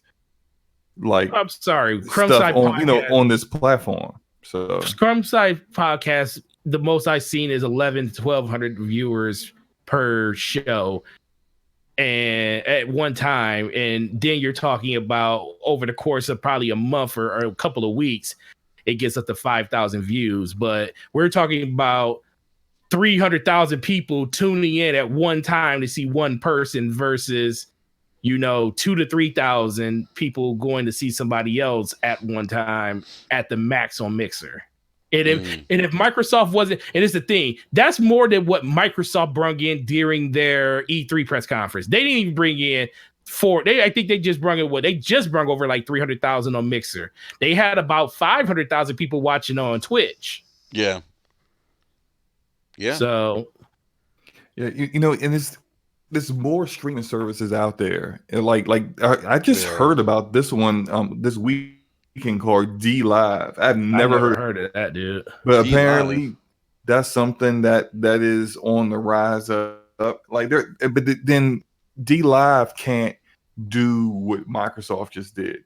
Like we have the backing of the power move, man. That's what they did. We had the backing of one of the richest, or potentially might actually be the richest company in the world. So we can just go get this guy who Twitch has helped cultivate a huge following. We can just snatch that guy while his star still shines and just put him on our platform. Mm-hmm. I Yeah. I don't for me personally, I just stick with Twitch. Like I don't stream myself, but I do watch a good number of streamers. I like Twitch's format. I don't like their latency. Mixer's latency is way better. Like Speaking of way latency, better. this latency in the stream is like 0.2 seconds now. I see you found the stream delay button inside of OBS. What's that? Yeah. I see you found that stream delay button in OBS because your Why? latency in the stream is only like a second or two now. Oh yeah. Well, I actually what the link that I sent Luca, that video, Yeah, kind of addresses that, and then on the YouTube side, you have to select low latency, so it's like a one-on-one. So basically, like yeah, you're saying something, and it's like broadcasting like a second later. yeah, Yeah, it's for instantaneous, um, you know, yeah. interaction with the chat. YouTube couldn't let Mixer be the only person to have that. Yeah, and actually, if you choose that, you can't broadcast in like 1440p, which I'm not doing anyway. I don't care about that because we just Yeah, I see you're doing it in 720. yeah, I'm doing it in 720 because I mean, what do I have to show? I mean, like You need Yeah, 5,000, we're 6,000 not bit rate. showing any footage. Yeah. I mean, I could broadcast at 1080 if I wanted to, but I'm not doing it because I don't need to. If I start putting up the, like we talked about putting up like maybe some gameplay loops, you know, maybe I do that. Let's see here. The Almighty Spartan guy, what's going on, man? He says we can laugh because 5,000 views will equal like 100 likes. Elegant Speaks says, I'm just saying there are streamers on Mixer who are pulling far more viewers than many YouTubers. Yeah, I don't know about that. More than many YouTubers? Yeah, I don't know about that. YouTube is a much bigger Yeah, platform, so saying YouTube's many yeah, YouTubers. many um, YouTubers. That's yeah. Yeah, you can't really say that because You there's can't a say lot of that. people. You don't even know the whole scope of everybody streaming on YouTube. Yeah, there's more Right. YouTubers than there are people on Mixer. So I think Right. yeah. Gregor Von Doom says most large streamers want a delay to help with the stream. What did he say? Stream sniping. Three It's when streams. someone, let's say I've seen this happen a lot to some streamers I know who play the division. Yeah. So like you watching a streamer who's in the dark zone, and he and his group are just like running a server. Like you see stream snipers, what they'll do is they'll be Oh going yeah. like trying servers until they finally find the server that they're in, so they can try to kill them They can on spy on them. stream. Yeah, Mhm. Yeah, they can say, "Oh, we know where they are because we're watching their stream." exactly. Yeah. No, that makes sense. I would definitely do a delay in that regard. Then I'd do like a 30-second delay. Yeah. You know. And so that's something that I know Ninja has dealt with stream snipers before in Fortnite. Like I've seen that. Like the very few times I have watched his streams, I've seen him deal with that. So that might be something that he's just going to have to deal with on Mixer because he's stuck there now. Yeah, he's stuck He's there in the now. bag, For a so while. he's stuck there. Yeah, that's a good point. Yeah, actually, I'm actually glad that Gregor Von Doom brought that up because if we ever do any like streaming like that, that's something to think about. Anyhow, but yeah, again, I think this is a big signing. Great for Microsoft. A lot of money, man. It's crazy. It's funny, like That's a lot of money. we're talking about on Crossfire. Like we said, I think Mooch was saying they should start signing some of those younger kids. Like that kid who won the Fortnite tournament, he's like 16. He won I think $3 million. They should sign him. Start locking down some of these younger up and comers. It's crazy. I can imagine getting $3 million when I'm 16 years old playing video games. That's insane. I know. Well, there's a business, that boy big got- money business out there, man. Boy got what 3 million at 16 years old. I tell you what, man. I'm not gonna tell you what I would do with that money at 16. Oh man, That'd be I don't even want to know what I would do with. I'd be at Camelot slow mo. That's all I gotta say. Slow mo knows what that is, Forte. I bet it's a Yeah, DMV it's thing. a DMV thing, just like Ben's Chili Bowl. Oh man, Yeah. So, all right, gentlemen. Well, we're gonna go ahead and wrap up this rant. Slow mo and Forte, thank you again, guys, for joining me tonight for our first. It's supposed to be like a test stream, live test stream of OBS through YouTube and all the other stuff because we were forced to, I guess, abandon our home. to abandon our home. Yeah. So, yeah, guys, thanks a lot, man. I appreciate it. Oh yeah, Uh, no problem. yeah, it sounds like I guess everyone's saying like it sounds like we sound better. Um, We do this We sound, do. dude. This sound is incredible. really, Yeah, it does. man, I gotta upgrade my game. Then I gotta get one of those Yeti mics. And you know what? No one has been botting At all, No. not at one all. person. Every single podcast I'm on, whether it's all the episodes on Brat, on Scumcast, if I'm guesting on anyone else's podcast, there is always botting. Someone's botting with Google Hangouts. I haven't heard any botting yet. Your So- body's Nope. body. Yep, I hear that, man. Yeah, well, I got to go back and listen to the stream again live because I think it's like one of the first thing Forte says. Oh man, it sounds great. So that's It good, man. I'm does, excited. Huh? I'm just listening to Discord. I mean, this is so much clearer, man. Just man, I don't know what the hell we were doing. Yeah, you know what? We we We probably were being should have. lazy. Yeah, we probably should have switched this to a long time ago, like to OBS, right?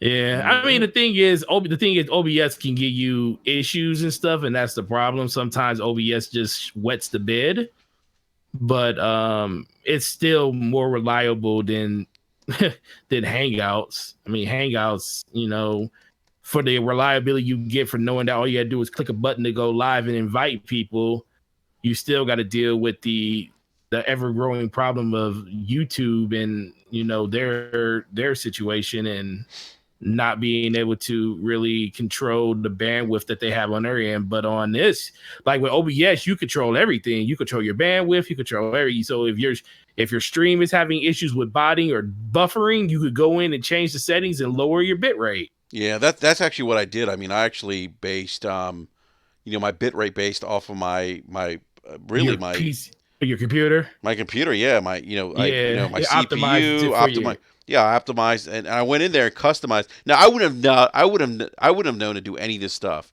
if it wasn't for Yeah. Graphic God, him walking me through this, and then him sharing the link that he did. There's a YouTube link that he shared that I actually shared with Luca, so she could use that to kind of help her optimize Yeah, you OBS. wouldn't believe what OBS when I set it up on my computer, what it told me I could stream. When it gave me it detected my hardware and said what I could stream, what bit rate could be. Fucking 4K ridiculous. 60 frames, Nah, it wasn't quite that high. 4K 120. Not no streaming at no 4K 60, but it was telling me I could. It was telling me I could run at a 9500 bit rate. Jeez, man. Reliably at the 95 bit rate. Yeah, I'm at which is like 1440p 60 frames per second. Yeah, I'm at 4,000. That's what based off of my my That's because my what I upload run because at. my upload's shit right now. My download's great, but my upload's terrible. Yeah, Thanks to Comcast. Yeah, when I usually use OBS, I usually run like between 6,000 and 7,000. Okay. Are you It depends using, on if I want. It depends if I want to do 1080p or not. Are you using Streamlabs or are you using the regular OBS? Regular OBS, and then I have Streamlabs off to the side. I have that as a separate plugin. Yeah, I'm using Streamlabs. I found I started doing OBS, but I like Streamlabs a little bit better. It's just a No, little bit Streamlabs. I mean, the newest update with 23.1 Mm-hmm. makes it a lot more streamlined. Cause I never even went in there and looked at it until I started seeing everybody else. So I wanted to go see what the new updates was, just in case I had to help somebody. And I saw the update. I was like, oh man, I might have to use Streamlabs because it's a little bit more optimized now. It looks like it's easier to navigate through the menus, man. That's really the biggest thing. Like the fonts are bigger, everything's kind of right there. Where like I felt like OBS, I kind of had to like squint my eyes and kind of look for stuff. This just seems a little more streamlined, a little more robust and user friendly.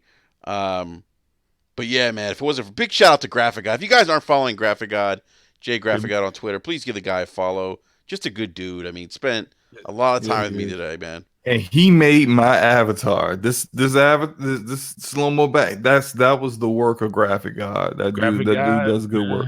Graphic God made my first avatar, my gaming the one. Nice, He made nice. that. And speaking of which, with Graphic God, me and him will both be on Breakfast with Boom this Friday. Oh, So nice. All right, cool. Yeah, I gotta, if I you gotta, I wanna, gotta get Graphic God on. yeah, you need to get him on, Yeah, I man. gotta get him I on. haven't. Yeah, Yeah. Well, I've only used OBS. I only use OBS to when I'm making videos. I use use that it the screen to cap. yeah, I do a display capture on one of my monitors, and then that's how I pull like trailers from games or gameplay footage if a game isn't out yet. That's how I use that for my videos, which I have another one coming out tomorrow So morning. Look out for that. are Man, you Slow will record? be on that I know Slim was grind. on that grind. Slim, are you record? So are you taking? Are you so through OBS to do that screen capture? Are you just recording the screen? Yeah. I'm recording voice and visual of everything on my monitor, so I can choose a monitor. Okay. I have three monitors right now connected, and so Jesus, man. yeah, I'll just choose a monitor for it to capture. I'll create a profile for it, Hmm. so it have all the my specifications for it, and then Mhm. when I'm ready to record, I just hit start recording, and then it just records everything. Now, every now and then, like say if there's something wrong with the the watching like a YouTube video, if it starts Yeah. buffering, you gotta start over because Oh, that's gonna be the it's worst. seeing like it's literally seeing everything that's on that particular screen. So Yeah. there have been times where I've had to do that, or I'll just like Hmm. I'll if I know it's a long video or a long piece of gameplay, I'll walk away and come back and I think I got it. And then like when I start working on my video, I'm just like, yo, what is this? Like certain things, happen. And then you also gotta realize you gotta turn off annotations so you don't see like the watermark You don't see Yeah. the or watermarks. Yeah. whatever that channel is. But yeah, I mean, you get used to it, but it makes things so much easier. I like OBS. I even use it for music because I got Google Play Music, which is similar to Spotify. Yo, Yeah. Ryan. Oh, I'm And sorry, slow mo. Check Twitter, man. Yo, Ryan Landis, the live chat says Gears 5 new logo just leaked, and he just tagged us on Twitter. But look at it. Let me go look. Yo, this dude is hilarious. Yo, Ryan is funny. Ryan, thank you, that's man. That was funny. funny. He said That gets a basically, like for me. yo, that is hilarious. I'm gonna have to tweet But that out. yeah, I use it for my music too. So like if Yeah. there's a particular piece of music that I can't find anywhere else, but Google Play Music has everything, I'll just play it off of whatever monitor I want to display it, and then I'll just set up a voice capture, and then I'll turn it into an MP3. So Nice. That's yeah, awesome, man. OBS is awesome. No, I mean it's got a lot of features, man. Like Jay, like show me some cool stuff that you can do with it. I'm like, whoa, like So I don't know. I think at some point, guys, we probably need to get some. I'm thinking maybe some gameplay footage, or like if we're talking about a game, like we talked about, like a game that's coming out, have the gameplay like pop up while we're talking about it. If there's gameplay footage. Can I just say something real quick? Go ahead, man. Yeah. Fire Emblem is so good. It At is, least man. at least you got more than 10 Yo, hours in it. hey, Yo, I thought I was at the end of the game. have you unwrapped it yet, I did Forte? actually I did unwrap it. I'm 15 hours in. Yo, I thought I was at the end of the game. Yeah. And then there's this there's one huge plot Don't twist. spoil it. I'm not spoiling it. But then You and you're ain't gonna just never like, get to it. and you're just like, what the like there's a huge thing that happens, a huge betrayal. And then Oh, see, there's you another spoiled it, plot man. twist. I don't want I to know didn't about say it. who. Yeah, but I don't want to know about it. But now I know there's a betrayal coming. Well, it's kind of as you start playing, you Oh, start looking okay. at like I guarantee you're not going to know who does it, All right. but it's just going to be like you starting to look at a lot of these people sideways. So, There's one yeah. character in particular. I was I can just see like, as that. soon as this character Yep. showed up, I I was can see like, that. yeah, I'm already know what you about. Like I wish I could just go up to the character, just pull my knife out, and just like, I'm not gonna wait for you to betray me. Come on, let's go. Like, we're gonna stop this before it happens. Yeah, let me stop this before I know what happens, and it happens anyway. But I'm just like, as we've been streaming and I've been playing, I was just doing this huge battle when we started, and I'm still like, now it's just, oh my, it's so good. It's like, it's good and the story's good. Yeah, the story's good. The story's really good. It's I'm telling you, it's one of my. I can't say I'm surprised, but it's by how good it is. But it's I'm just I'm glad I picked it up. My game of the year. This better. It's one of the best. Better be a nominee. I'd be surprised if it wasn't. It's one of the best games I've played this year so far. I'm telling you, I am going to be all over Twitter at this game of the year. But Death Stranding is Jeff Keighley. I'm going to be tweeting at your punk ass every day into the VGAs, telling you how much of a fraud you are. Slow-mo. You know, Kojima's got that on lock already. Guaranteed. Look, I'm not having a problem if Death Stranding is nominated. It'd be a good game, but I know Jeff Keighley's in the bag, right? But if Fire Emblem isn't one of them up there, I'm gonna have a problem. I'm gonna have a serious problem. No, you might as well, Gary, get your tissue paper out then. Oh boy. No, this is the best game I played this year. Yeah, it's one of the best games I played this year. Definitely, without a doubt. So, all right, gentlemen, we're going to wrap up the show. Forte, where can people find you? Yo, Gaming Forte on Twitter, YouTube, and all your other favorite social medias, and Nautical on Xbox Live. All right, awesome. Mr. Slow-mo. Yo, you guys can catch me on Twitter, same name, Slow-mo Backslap, and on YouTube, Slow-mo Backslap. I am 1 sub away from 100 subscribers, which is it feels pretty good. I heard from someone else the hardest number, the hardest part of getting subs is getting that first 100. So it is. I mean, we'll see what happens. It's been hey, I just thank you, Irrelevant Native. I think that's my 100. There you go. There it is. Now the next hardest thing is going to be getting to 1,000. Yeah. 1,000 was tough. I appreciate you, bro. Yeah. Well, thank you, Relative. Thank you. Yeah, thank you, Neterated. You know, I put a lot of hard work into those videos I made for Slow-mo.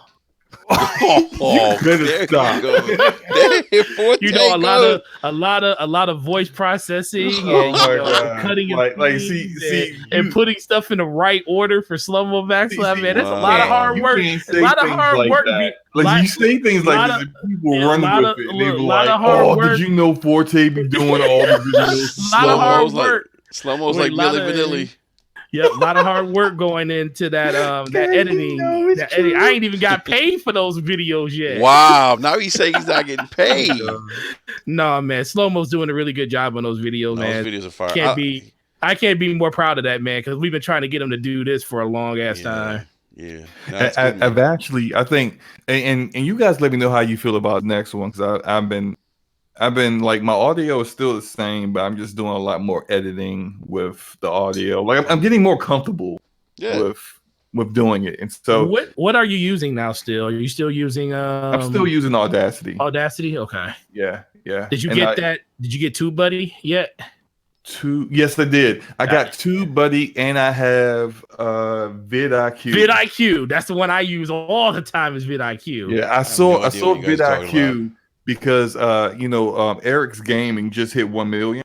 Yep. And I watched his video as he was going over, and he was laughing at his old videos where he was like really bad. He's like, "Yeah, never do this, never do that." And I'm like, "Oh, I'm doing all of that on the side." Yeah.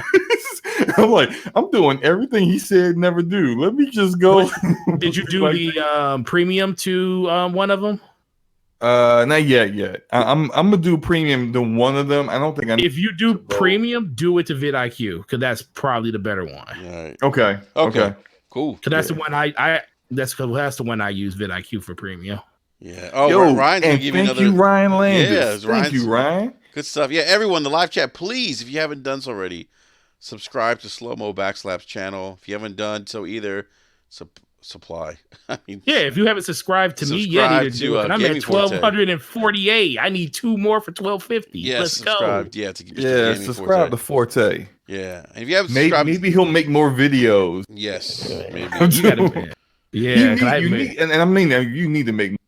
Yeah, your Man. videos are good, Forte. I don't know why you don't make any more, man. I mean, it's mostly just because, man, I hear maybe I just need to tune out everything I hear because sometimes Yes. I get the idea in my head that so Yeah. many people talked about it already, and I don't want to Just be do that it. guy Offer that your just keeps perspective, man. doing it. No, just offer your Yeah, perspective on it. Be you. That's all that's you get. true. That's That's what I. true. That's what I figured out, man. I figured out. You know what? If people are talking about, I'm just gonna give my perspective. You know. Yeah, I actually got Yeah. one going up. I actually got one going up tomorrow morning. So Yeah. it's I'll be in. You know what's your video going? Mine will 8 be a.m. live Oh, at I think. 7:45 I a.m. think. Hold on. 7:45. So I'll put mine out at 8 o'clock. Let's see who wins. Oh, man. See who No, wins. no, someone will probably beat me right now because he's been more consistent than anything. Because trust me, YouTube really believes in consistency, so they'll promote his video over they do mine. Man, shoot. Yeah. I have 101 people. That don't mean nothing, bro. You have 1,000, so that we'll see don't what mean happens. nothing, So. bro. Seriously, don't mean anything. Is You consistent. is Boom Shot in there? Is that what he said? He said how much? Yeah, it looks like it. Let me Hey, send. Boom, I'll send you the invite to the Discord. Yeah, Yeah, send him. I just sent it to him too. Boom shakalaka. We'll get him in here real quick before we wrap up. Man, I'm He's probably hungry. going. I am too. What are we gonna eat? I don't know. My wife, my wife made these like some pork steak. Oh man, so good. So, bro, speaking of which, man, I want to give a shout out, man. My wife, my family, man. I've been on this journey, this weight loss for like the last feels like 2 years, but I finally figured out a lot of the stuff. And man, my wife, man, it's nothing like having family members do the shit with you because it's kind of hard when you want to do it by yourself. Man, my wife, since she started doing keto and stuff with me, it's been amazing. It hasn't been perfect because we started in February and I have lost a total of 55 pounds since February. Oh, nice, dude! Congratulations, That's man! awesome. And it feels so good. Like I finally hit a plateau where I feel like I just came off of an egg fast over the last 3 days, man. I don't want to eat eggs ever again in my life, probably at least for the next couple of weeks. Oh, dude, that's brutal. But I lost like literally like 12 pounds in 3 days just eating nothing but eggs and like egg pasta and stuff like that. But man, Egg I pasta? feel so. What's that? Well, not egg pasta, egg salad. Egg salad. Like, yeah, egg salad. You ate all you ate was eggs for 3 days. Eggs for 3 days. Like I would wake up in the morning. I would eat 3 boiled eggs. First of all, I would probably boil like 9 eggs. I would eat 3 in the morning before work. And then I would make an egg salad, which would be you just take 3 boiled eggs, cut it all up, and then put it in a plastic saran thing so you could take it to work with you. You put nothing but salt, pepper, and peccary and mayonnaise. That's it. And then you just cut it up. You eat that for lunch. And then when you come home, you can either eat the rest of your eggs, the other 3 boiled eggs you want, or you make yourself like an omelet or some scrambled eggs with cheese because you can do that on an egg salad. And that's what I did for 3 straight days, bro, and literally lost 12 pounds doing it. Nice. Damn, man. It's like the most, man, I feel like I haven't been at the weight that I'm at now in 6 years. It's been that long. That's awesome, man. Yeah. So with the keto thing, I think that because I know a lot of friends that are on it, like they're telling me like it's they like it because it's not like too limited. Like you can still eat but it's mostly eating like vegetables that are higher, the lower higher in carbohydrates. protein, higher in fat and protein, lower in carbs. Yeah, so like there's certain vegetables that have lower carbs. Like what my buddy was saying, he eats like lettuce, like spinach, Like asparagus, spinach, yep, that's the big one. Spinach, avocado. lettuce, avocado.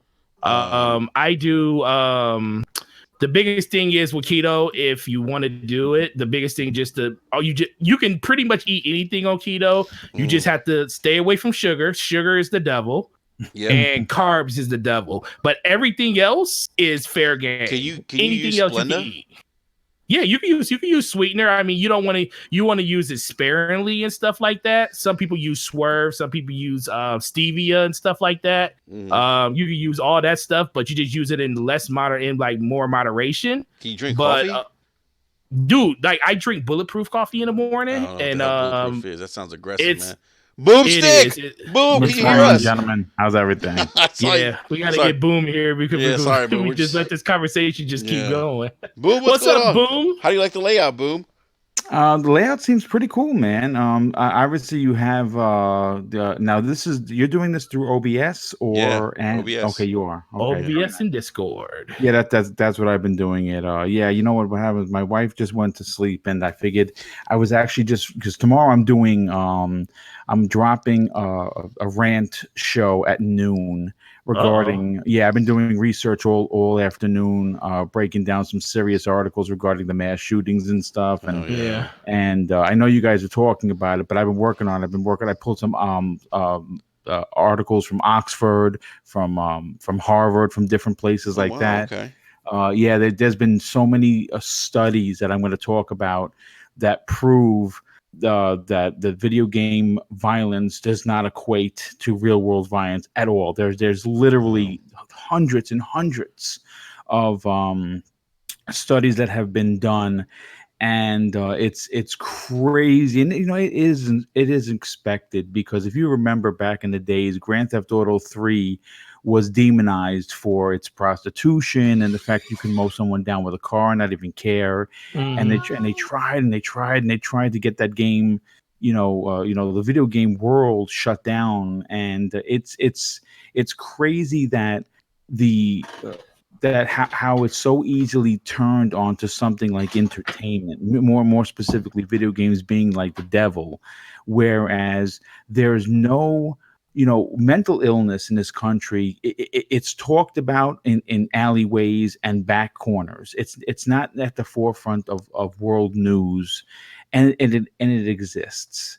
Yeah. And when you couple mental illness along with states that allow you to buy a gun with just an ID, and I have the 10 states that I'm going to break down of the easiest states to buy guns in. Mm, You have a problem, and that's how these mass shootings happen. I mean, you can go all the way back to where it starts. Is it bullying in school? Is it problems at home? Is it a mm-hmm. combination of both? Is it real world life getting in the way? I'm not a psychologist. I don't know, but I worked, all the years as a New York City police officer, and we dealt with EDPs, and then that's just an acronym for emotionally disturbed person. That's Right. we would get calls all the time on that, and some were fine. You just talk to them and you walk them to the ambulance, and we take them, and it's not a problem. And there's other times where they don't want to go because they don't want to go, and Mm-hmm. it becomes an issue. Now, I've never gotten involved where we actually had to shoot anybody, thank Christ, but Right. sometimes that happens. But these mass shootings, this trust me when I tell you, people like the reason why Call of Duty was even brought up is because I think that the second shooting, the manifesto mentions Call of Duty, and that's I mean, that's not really that's not good for the video game industry. But at the same time, I mean, you can't just Mm-hmm. turn the spotlight on the Right. video games and blame the Mm-hmm. it's like any form of entertainment. Mm-hmm. Like, I'm going to break it down with you. You can find this, you can find gore, you can find mass horror in any form of entertainment, whether that be Right. books, comics, video games, movies, plays. It Movies doesn't have been really here longer matter. than games at this point, and it's always been happening. So movies don't ever get blamed for this stuff. Yeah, I mean, Yeah. well, Well, I mean, I'm sure that once you see this thing really kind of hit the ground running, they're going to blame violent movies. Well, But yeah. the they have done that reality in is, the past.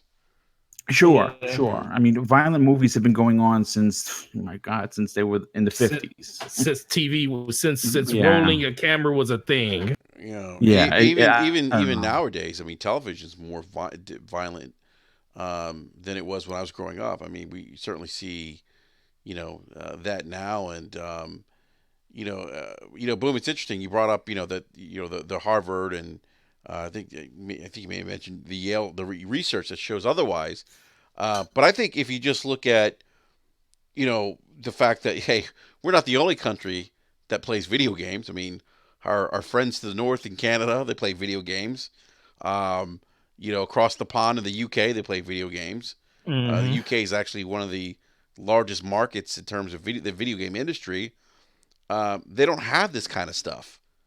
Right. They don't have the level of mass shootings that we have here. That's correct. Yeah, and so I think just looking at that, you could see that, hey, well, wait a minute, if it's why isn't it happening there if people are playing video games? You know what, man? To me, it's just, and I don't want to get too political. It's just an easy soapbox for a politician to go out there and say to his constituents, "This is the problem," you Yeah. know. And people, oh Hmm. yeah, it's those darn video games with the Call of Duties and the Halos and and the Chainsaw Guy, Gears of War. I mean, it's an easy scapegoat, you Right. know. So yeah, I can't wait to see that, man, or to listen to that podcast. It's That's going gonna to be be good. interesting. Yeah. I have clowns as the co-host for that. Mm-hmm. Like I said, anyone that wants to jump in, you're more than welcome to do it. Like I said, I was just finishing writing the show notes. I've been working on it all day, and I just like I said, when I do these shows, I really, if I'm going to be quoting anything, I like to double and triple check what I'm reading and what I'm saying. And obviously, I'm going to give credit to NBC. I pulled something from them. I pulled something from CBS New York, and I want to. And I credit all these different avenues where I pull the information from. But it's not going to be a long show. It's going to be about an hour. But it's funny because I originally um, a rant about how the Xbox community, not necessarily the PlayStation community, but the Xbox community has been really down on this Ninja signing. And I have to say, like, what the fuck is wrong with people? And I don't ever curse. No, Like, man. People. I think people, serious. boom. I think people are Yeah, just. feelings, I man. think people have hit a. It's funny. It's fascinating for me to see this because, I've been around since, been on Twitter since right before 2013, right before the launch of the Xbox One. I think people have just gotten tired, man. I think people are like, you know what, we're done, and it's crazy. I know guys that I met on Xbox Live as a beta tester that've been rocking Xbox for 18 years as their primary platform. They're like, I'm done. And Yeah, I think I it's mean, look, just they're yeah, just I done. get it. And I You mean know I what get it. Like though? I'm kind of in that boat myself where I'm like, I mean, I don't hate Microsoft, but as a consumer I'm like, I'm not feeling it. Well, I mean, look. Here's the thing. I've been a big, and again, I'm probably going to go into this. What I did is I wound up pulling the article in favor of the Hmm. shooting because obviously the shooting certainly a much more relevant topic, Yeah, more yeah. important topic Right. for the world. So I'm going to use that for Thursday's the podcast, which of course I'm still right now. I'm still looking for a co-host because the Welsh game doesn't come back to the 15th. What day So, is that one? Thursday? You said Thursday? yeah, Thursday at noon.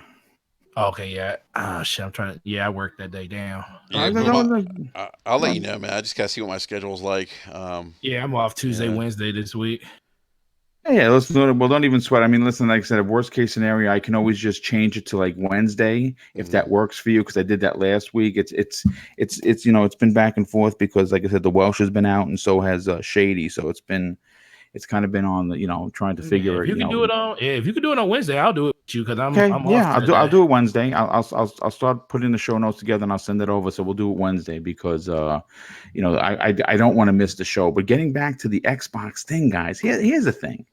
Like I have been very opinionated about their marketing. Like I have really, I Yeah. mean, yeah, and I'm not ashamed to say it. I like when I talk about Xbox, unlike some other people, I don't just ride the gloom and doom train.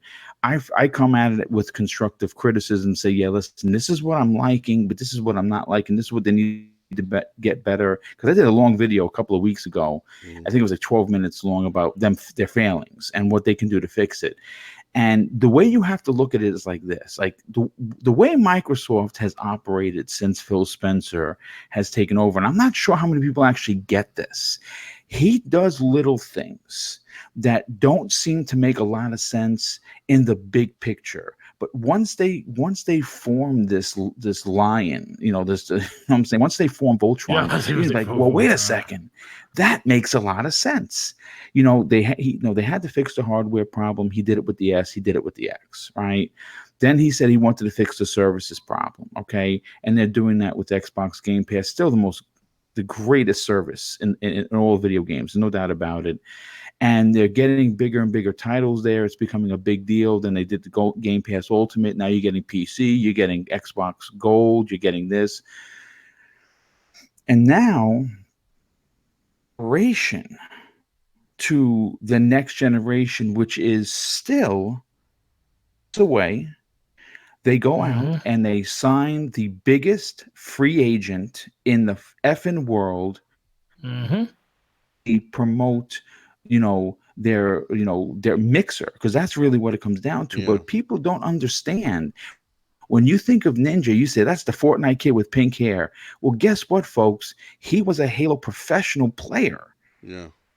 Understand what I'm saying? People don't understand that his roots, and he said it, come from Halo. So just imagine for a second, you have a popular guy that has, he broke what, 500,000 mixer subs like in a day. Yeah, over the course of the whole. Like I said, I was telling people he had more subs than he did followers at one point. Yeah. So I mean, listen. You turn around and you take this kid. First of all, from what we've heard, and this is not confirmed, I've heard it through the back alleys. 6 years, 92 million. That's what I heard. It's worth every penny if that's what it is. It absolutely is worth every penny, because here's the thing. This guy who has an audience that follows him because he's hip, he's new, he's young, everyone likes him, he's very personable. Now, he said some dumb shit, a couple of years ago with the whole woman thing, and he got in a little trouble for that. But for the most part, he's a positive dude, right? Like, he goes out there, he has fun, he plays, right? He talks to the people. They like that. You take this kid with all of this charisma, the Xbox brand back into the conversation. And how does he do that? He plays Gears, and people see him playing Gears are going to want to play Gears. Now, it doesn't matter where they play Gears, whether it's on the PC or the Xbox One, but I can guarantee you that sales will once Gears comes out. I'm really interested to see if the sales, if by some ridiculous chance Xbox won NPD on the month that Gears comes out, and this kid is playing it, it's not just because Gears 5 could be a Game of the Year potential, contender. It's because this kid who they just signed for 6 years, $92 million, is selling Xboxes, because there are a tremendous amount of people out there, especially the younger generation, who don't play on PC that want to play on a console. Yeah. And if Microsoft is smart, they'll lower the price point and do a bundle with Gears 5 the month that comes out, and they'll entice, this kid will entice people to go buy that console and that software. Yeah. And then when Halo comes out, don't forget about it. Yeah, I agree with that 100%. Yeah, here's the thing. I think a lot of people, the people that are, I think that, I wouldn't say that people are, there's some people that are probably just hating on it because they're going to hate regardless of whatever Microsoft does. But I think there's people like me and other people who are, not that I'm down on the signing. I'm not down on it. I think it actually, so here's the thing. So I think it's a big signing. Like, there's no doubt about it. It's huge for Microsoft, huge for Mixer, but I think this is more about that platform Mixer, and getting it up to speed and it being competitive against, what Google has offering with, with YouTube, with what Amazon gaming services that comes out with Amazon. They own Twitch. I think it's to help them, to help that platform in particular become more relevant. And then obviously, he's going to be streaming games, probably first party stuff when that stuff releases. But Well, it's a double win, I think. Yeah, let me ask you this, then. Hold on, Let me ask wait, you- wait, go hold ahead. on. But at the end of the day, and this is my thing. This is how I feel, and I think some other people feel. That signing doesn't do anything for me as a gamer. Like I'm not like that's great that they have him, but what does that mean in terms of new content that's coming out for me? I Okay. mean, What does yeah. that Well, do? let me ask you this. Yeah. Just like Slomo just said, though, just because Mixer is part of Microsoft, the funds for Mixer doesn't go through Xbox. That even Mikey Barra said that. Mikey Barra, he's a part of Xbox, No, but he's he's over Mixer. But the biggest thing is I like the signing mostly because Microsoft is getting back to what they're good at, and they're promoting a service, and they're a service-like company. Okay. People don't like that, but I just Slow-mo. like the fact that they're talking about the things that they know they are good at, Forte, and they know how to promote that type of stuff. That's fine. But here's my thing. As a gamer, I want games. Like all this, like I get the it. marketing everybody stuff. gets that. Yeah, that's what I'm saying. Like the marketing stuff, them signing. Like don't get me wrong, them signing Ninja is huge. That's a big signing. There's no question about that. But at the end of the day, as a game for me as a gamer, it doesn't do anything for me.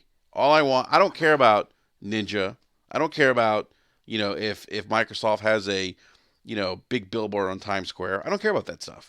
What I do care about is consistent and good quality content because Okay, but we got to at least let the games come out. I mean, but how long do I have to wait for the games to come out though? but the games I mean, just yeah. started getting made at this point. I mean, The way I can absolutely because look, no, you can't. No, I'm not saying that's what I'm that. saying. But Like I'm saying I can we absolutely can't say we can't say this. We can't keep saying the same thing when we know it's like you literally walked in the door Forte, and made all these decisions, and then you know people are still going to be upset because they want instant gratification on whatever. Forte, you do whatever not decision in anything in life. You do not get credit for something until you're to the final product's turned in. And I agree, but we can't knock every decision they make on the other. I'm not knocking that decision. I said it's a good decision, but I'm saying as a gamer, it doesn't benefit me.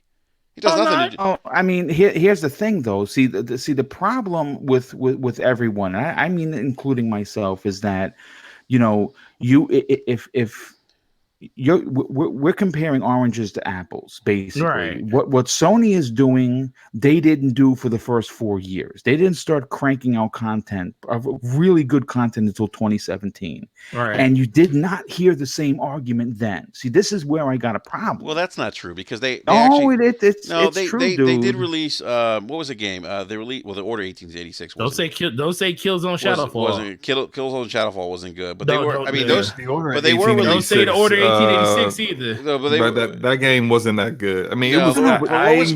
what was the game that exclusive game that came out? The one where you kind of like dash around. What the hell's it called? It's got like a kid. It's like he looks like a.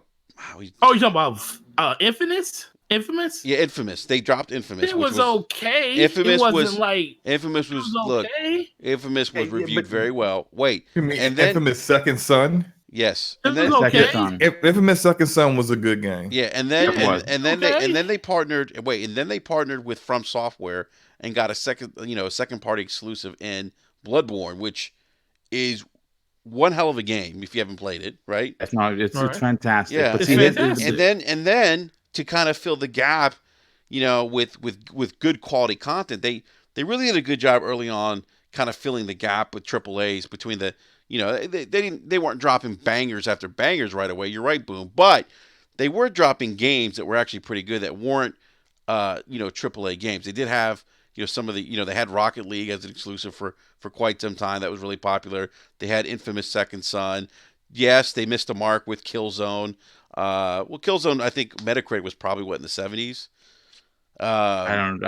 I Yeah. think it's actually worse than that. But Microsoft, this is the thing. Microsoft. I just feel this is the thing with Sony. Sony has a lot of goodwill because they came out at the end of the 7th generation with Last of Us, And people had a high after that. They also had Uncharted throughout that generation. So people started looking at them as, man, their single player games are phenomenal. Then people knew that they were. Then they remastered Last of Us and brought it back out at the end of beginning of the generation. That was a good thing for them too.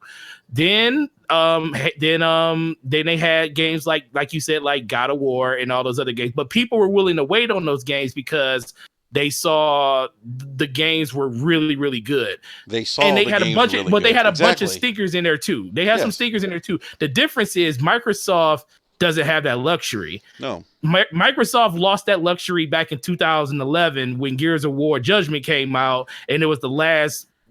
That was even a decent Gears of War game. Honestly, it was terrible, but that was the last first party game that they brung out that anybody can remember. And then we have to go clear 2 to 3 years later to see something better, and people are just judging them off of the works that Sony did over the last 8 to 9 years, and Microsoft just hasn't lived up to that. Microsoft has had decent games that have come out. Are they Sony quality games? No, but people are going to compare it to that. So when people talk about what Microsoft did and what they didn't do, they're always going to talk about it in the ire of, well, Sony's giving me this and Sony's giving me that, and Microsoft games are nowhere near up to snuff to what a Sony game is, even if the game was good. People in this community talked about how Crackdown was a fun game to them, but in the same breath, they'll turn around and say it wasn't a Sony game. Okay, duh, we know it's not a Sony game. It's never going to be a Sony game, but was it a good game on its own? And that's what people need to start separating. Stop trying to compare Microsoft to Sony because they're not the damn same company. That's clear they're not the same company, but people are going to compare those things because they're still video games. I mean, that's natural comparison. You're going to compare, Nintendo's. Look, you look at Nintendo's first party output, right? Right. They produce some of the best games out there, right? Because they live off first party. Yeah, and so if you compare, I mean, it's a natural comparison because it's a video game, to sit there and say, hey, you know what, Nintendo's first party may be better than Sony's first party output. And then why did all these people? But this is the thing. We knew this, and this is the thing that gets on my damn nerves about it. We knew this going through the whole generation. When Microsoft came out and said the Xbox One X was coming out, everybody was super fucking excited. Even the people that are slandering Microsoft now. They were slandering it, saying, oh my God, Xbox One X is going to make all the third-party games better. It wasn't first-party games they said was going to make it better. Everybody was like, oh, all my third-party games are going to look better on the Xbox One X. Now you listen to people, now they act like the X is like the worst thing in the world because it has no games, but you were championing the fact that, oh, who needs first-party games? We still want them, but we got all this third-party stuff that's going to carry us over. It's like people fit the message to the agenda that they want to talk at that time. Look, I don't know who those people are, but I can only speak. We're not going to say who these people are, but these people are the biggest mouths in the community, and that's what all this conversation keeps coming from. And I'm tired of hearing people go back and forth about irrelevant stuff that really doesn't matter. It's not irrelevant. It's relevant to them. You can't say that things aren't relevant to something. It wasn't irrelevant to them before. But it's all relevant. Of a sudden, now it is now. But it's relevant now, though. So why did you go out and buy a $500 system knowing that it was like this? No, people thought that it was going that Microsoft at the time was going to start working on or start giving more exclusive content, or they had hopes on Gears. They had hopes on Gears. They had more studios now. They had hopes with Crackdown 3. They had hopes with what was the other game? No, Sea they of didn't. Thieves. No, they did. People hyped up Crackdown. A lot of people were excited about it. Bro, Crackdown 3 is big. What you have to understand, and this is where I don't get frustrated because I support all three, so I play wherever the games are going. I play my games, whatever they're at. One way or another. But here's the problem. The problem is that no one gives Phil Spencer enough credit. And what do I mean by that? Do you understand that when he got promoted at the end of 2017, he was handed a shit sandwich? He was. He was handed a company basically the ship was sinking, and there was only the tip was staying above water. Why? Because you had people like Terry Myerson, the human roadblock, who was in a position where he literally single-handedly nearly ruined the Xbox division because he didn't like it because he was a Surface Pro guy. That was his Yeah. thing, and shame on Microsoft for putting a guy like that in that position. So yes, they failed that way. But Phil Spencer comes in, and you have to remember, uh, post E3 2018, how many studios they have? What, 4 or 5? 4 or 5, Mm. exactly. Right. So they were all under pressure trying to put these games out in a timely fashion where delays happen and they just could not put out they couldn't get the delays. They didn't have the time to to make these games better because they just didn't have enough studios. Now post E3 2018 all the way up until the last studio announcement at this year's E3, they have 15 studios now. And there's rumors real They might get another who 20. they're doing 20 the hashtag 20 in 2020. Yeah. And he doesn't post. He First of all, if you Yeah. follow Cobra like I do, the guy doesn't post BS. Yeah. The guy is a fan, but he's been he's said some negative things about Microsoft, about the way they do things. He posted this. I have a funny feeling that we're getting XO18. We're going to get another 2, and I think the one at the Tokyo Game Show that they're going to show up in, they're going to announce the new Japanese studio they didn't buy that they're making, like the Initiative. And that, again, that's just my opinion. I didn't talk to anybody. I don't have any connections like that, but that's just my opinion. Right. And yes, do I want the same quality Sony that Sony has on the PS4 and will have on the PS5? Absolutely, I do. But I'm also willing to say, well, you know what? The old regime, meaning Crackdown was being the last one. Those are out. They are what they are. People love them, they hate them, whatever. People love Yep. CFDs, they hate CFDs. They love Crackdown, they hate Crackdown. They love State of Decay 2, then they hate it. Well, that's fine. Now Phil's running the show. Let's see what all of these companies are gonna do. We have to give them opportunity to come out with them. That's the problem. People don't want to wait, and you know what? I Yeah. get people are frustrated. I'm not gonna, Yeah, people don't want to wait because they've spent a lot of money on their hardware and everything, and they've Why did you invested a spend lot all of this money time on hardware? Yeah, into but you know what though? Listen. We know the and here's the industry, thing, folks. if you look at what, like with Sony next generation, right? And I get and I get waiting. I get the waiting thing because they just acquired new studios. But if you look at where Sony's gotten and how they've gotten to the point to where they've gotten to, they hit this pinnacle of development. I mean, they've been around since 1995. Naughty Dog's been around since 1988, I think. Yeah, something like And that. so these things don't. I mean, and granted, they picked up some Obsidian is a good studio. I think they're great. Yeah, they're a great They're studio. hiring a lot of people for the initiative. We know Coalition has done a good job with Gears. We kind of know what Tim Schafer brings to the table. Um, and look, but those things. I mean, it took Sony 20 something years to kind of master this. I mean, and I'm not saying it's going to take that long with Microsoft, but I don't think this thing's going to happen overnight with them. I think it's going to take time, and I think people are frustrated because they feel like, well, wait a minute, I've invested 6 years. We've given time.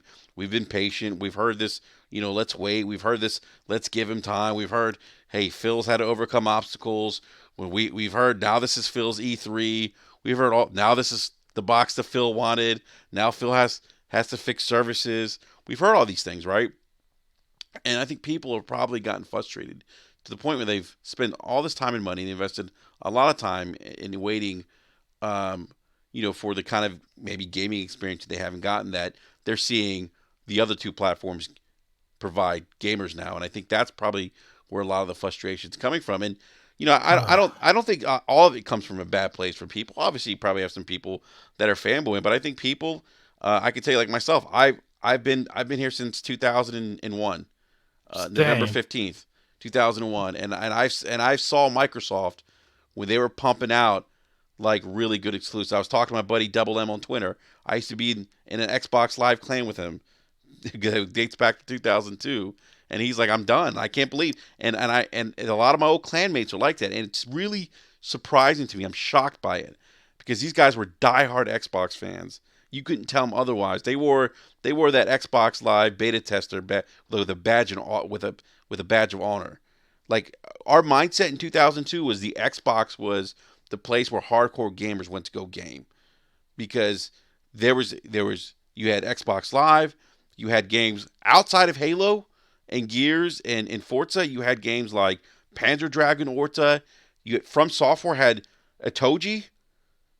Ninja Gaiden. Before there was Dark Souls, there was Ninja Gaiden. Ninja Gaiden kicked a lot of people's ass when it first came out. I beat Ninja Gaiden Black on hard. Yeah, that's not an easy game, Boom, by any stretch. And No, you beat no, it on trust hard. me. That's even more impressive that you beat it on hard. But Ninja Gaiden, I mean, they had Tomonobu Itagaki on stage praising Xbox and totally snubbing Sony at the time.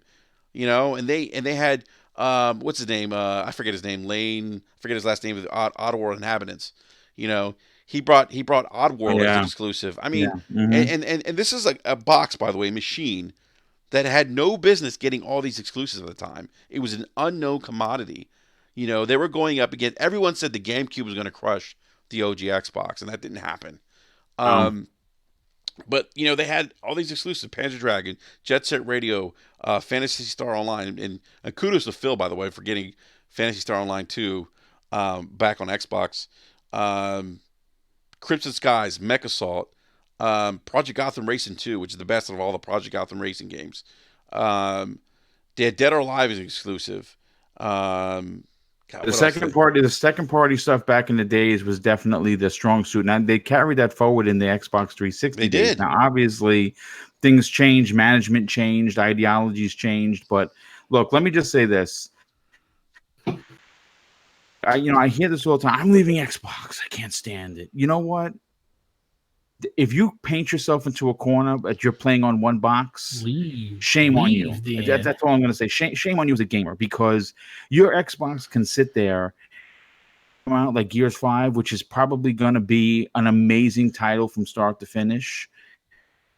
Like I said, I have full faith that the coalition is going to knock it out of the park. I think this is going to be they've already said it's the biggest everything. So you know what? I'm willing to. But real quick, I just want to talk about how important this signing is to Mixer. In a story that I just pulled from Game Rant, apparently the top 5 Twitch streamers are already starting to consider to move to Mixer. Oh yeah, absolutely. This is going to have a massive ripple effect. But I think that's great for Mixer. But I look at it again, I'm not trying to be a. But you don't think Mixer is a catalyst for them showing their games and getting people to actually be interested in them? Yeah, I think so. But again, it doesn't. But I'm not benefiting from Mixer. Like you benefit, but but we always talk about the marketing, and that benefits the marketing, which also benefits the game. Again, I'm not benefiting as a gamer. If if I don't have. If they're not, dropping the kind of content that I want to see or that I want to experience on that box, I'm not benefiting from it. I mean, like I said, you're getting Gears 5 in 3 weeks. No, that's great. Gears 5 in 3 weeks. That's fine. It's the 5th Gears installment, right? Okay. How many games you play on that PlayStation of yours, Enrique? I play quite a bit actually. And I'm actually playing Judgment right now, which is another exclusive. That's not on Xbox. It's a Sega game. But that's what I'm saying. So are you playing third-party games on that PS4? Or are you just playing exclusive? No, I'm playing third party. I'm playing second party. I'm playing first party on it. But what I'm saying, I'm playing look, Judgment. I'm playing Judgment right now. Yeah. Judgment's exclusive on PlayStation. Right. Persona 5 was an exclusive on PlayStation. It has a purpose. Just like I always tell people, it's a purpose to play the game. Like Boone just said, if you're playing on one system, shame on you, because you're missing out on the breadth of all the other content that's coming out on the system. For me, I haven't touched my PlayStation in forever, and it's mostly just because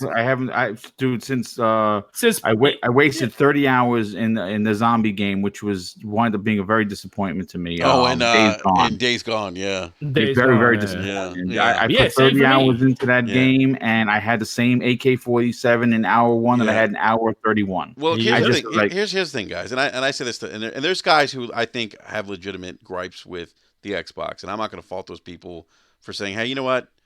I'm tired of waiting.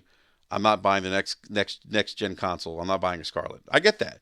And the beauty of it though is if Microsoft starts dropping bangers and putting out really good content outside of Halo, Gears, and Forza, people are going to come back. They will. Mm-hmm. Yeah, and that's the beauty of it. People will come back. If they give me a reason to buy Scarlet, I'll come back. I mean, You know? it's only time is going to tell. But like I said, that's why unless it's an absolute financial situation where if you don't currently own all three and you can't afford it, well, that's that's life. Sometimes gaming is expensive. Yeah. Everyone is in a position where they could in fact own all three, and I completely understand that. So if you are let's say for instance a Sony owner, and you can't Xbox doesn't really appeal to you because they haven't had anything, I would hear that. But I can also hear the other side of the argument that maybe some people just can't afford to do that. Right. Yeah. And you know what, that's life. What I'm Yeah, saying, that yeah, not it's life, everyone yeah. is into like I said, it's a hobby. Some people have gaming as a hobby, but they also go out to titty bars and they go out their friends drinking. Oh my god. Oh my Let's god. go. It's aggressive there, Boom. Titty No, bars. but I'm just saying that people. For me, my vice is collectibles, things of that nature, movie Yeah. watching with my wife. That's the only way the money goes places. Yeah. That's for me. So I can afford to here or there because I'm not going to have that money going out on sitting down and running up a $65 or $68 tab at the bar watching a ball game because I could care less. Mm-hmm. Right. I don't know. I mean, listen, all I can say is this: it's like I said, it's what they're doing may not make a lot of sense. What Phil has done since getting promoted may not make a lot of sense, but once all of these things are together, I really think it's gonna paint a good picture. And once these games start coming out, once they add some more studios, like I said, the more studios they add, the more games they can build. Yeah. I agree. Believe that's a first party, because that's another thing. I got into I don't say an argument because I don't fight with anybody on Twitter. It's your opinion. Like I did a video about the Blair Witch coming out. And the Blair Witch, and I said, shame on me for saying this, it's an Xbox One exclusive. And maybe because I have a different way of thinking it. Yes, I know it's coming to PC, but it's not coming to the PS4 and it's not coming to the Switch. So in my opinion, it is an Xbox One exclusive. Yes, you can play it on You got to say console exclusive. yeah, well, I mean, Because that's the that's thing. the verbiage Microsoft uses.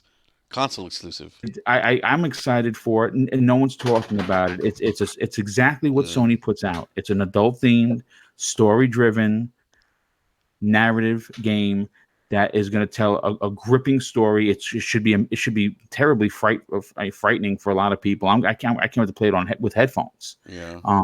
But it is one of those types of games that Sony has put out. It's a single player, story driven, adult themed game. There you go, folks. It's coming right into Game Pass, and you can play the hell out of it. And if you don't like it, then don't play it. But it's still. Wait, which game you talking about? Blair Witch. Blair Witch. Oh yeah. See, I'm not playing. I know you said something on Twitter about that. that question my manhood. Let me just jump in here for a moment. And now Enrique, I He's just feel been what you're taking saying. it all in. No, he's been playing I Fire feel what Emblem. you're saying, but I think sometimes we got to take a step back and realize that Microsoft makes has to be about games, getting you games. They have to make other moves as well, and they have Mixer. And once No, again, I'm not saying I'm not saying they can't make other moves. I'm just saying, like, for me, I think, like I said, it's a great move. But as a gamer, it doesn't, like, for me, it doesn't do anything for me. Yeah, that's fine. But I don't understand why that's your response to this. No, Because I'm as saying, a gamer, I'm saying it Mixer. doesn't do anything for any of us. But that's what, like, I'm thinking, like, it's great. Like people are like, oh, this is like, okay. So I've had people tell me, this is great for the Xbox. I'm like, is it? This is more about Mixer. It's a great move for Mixer, but for me, it doesn't do anything as a gamer in terms of. It could potentially be a great move for Xbox in the sense that if Ninja goes all in on Xbox Game Studios games, then yeah, this would be a great move for Xbox because it'll be good marketing, and this will be finally a good marketing move they made, because usually their marketing is absolute, Terrible. It's terrible. It's absolutely god-awful. doo-doo butter. Yeah. It's dumpster juice. But this would be a good marketing move because this is a guy that has the ear of the younger generation of gamers, Mm-hmm. and those are the ones Right. that you want to get in because you're not. This just be let's just be real here. Xbox is never really getting back a certain generation of gamer. They're done with Microsoft. They're never going to go back to Xbox. They hate on everything Xbox does. They flip it everything that Xbox does to a negative. That is going to be them from now until they're in the dirt. It is what it is. Now, Microsoft has hopefully they've thought this way. We can't get these guys back. Even if we get them the kind of games they want, they're still going to say Xbox sucks.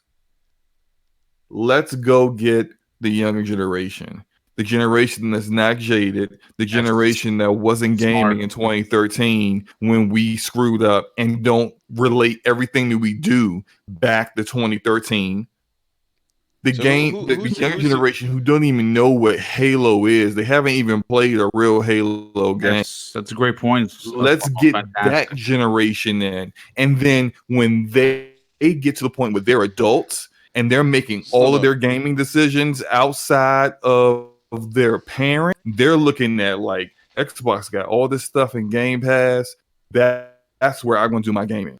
So they're looking for all the stuff they're doing is long term, and I know that doesn't really do anything for us in the short term. But it is what it is. They didn't make any games for like 3 years.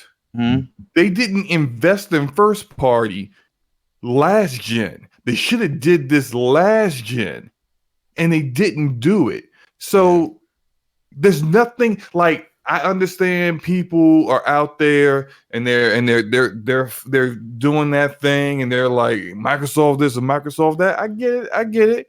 But I'm past that now. I agree with everything they say, but I'm past it now because there's nothing going to change. How long are you going to every week get on the podcast and complain about something that Microsoft did?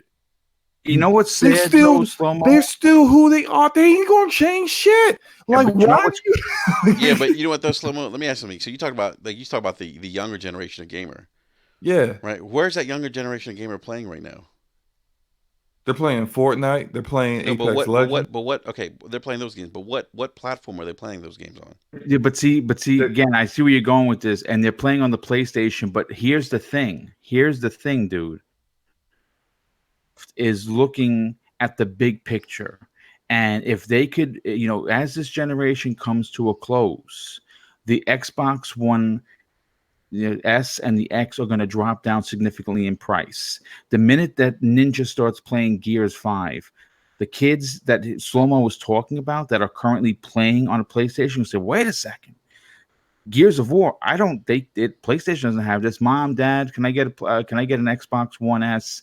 And if they're smart and they drop it down to like $99, $129, and you can get a Game Pass and everything like that. They don't even have to give Gears 5 away. They just have to say, okay, yeah, here's a month or here's 2 months of Game Pass. Gears 5 is in there, and then that's how they get these subscriptions to Game Pass because the parents are going to be like, well, wait a second.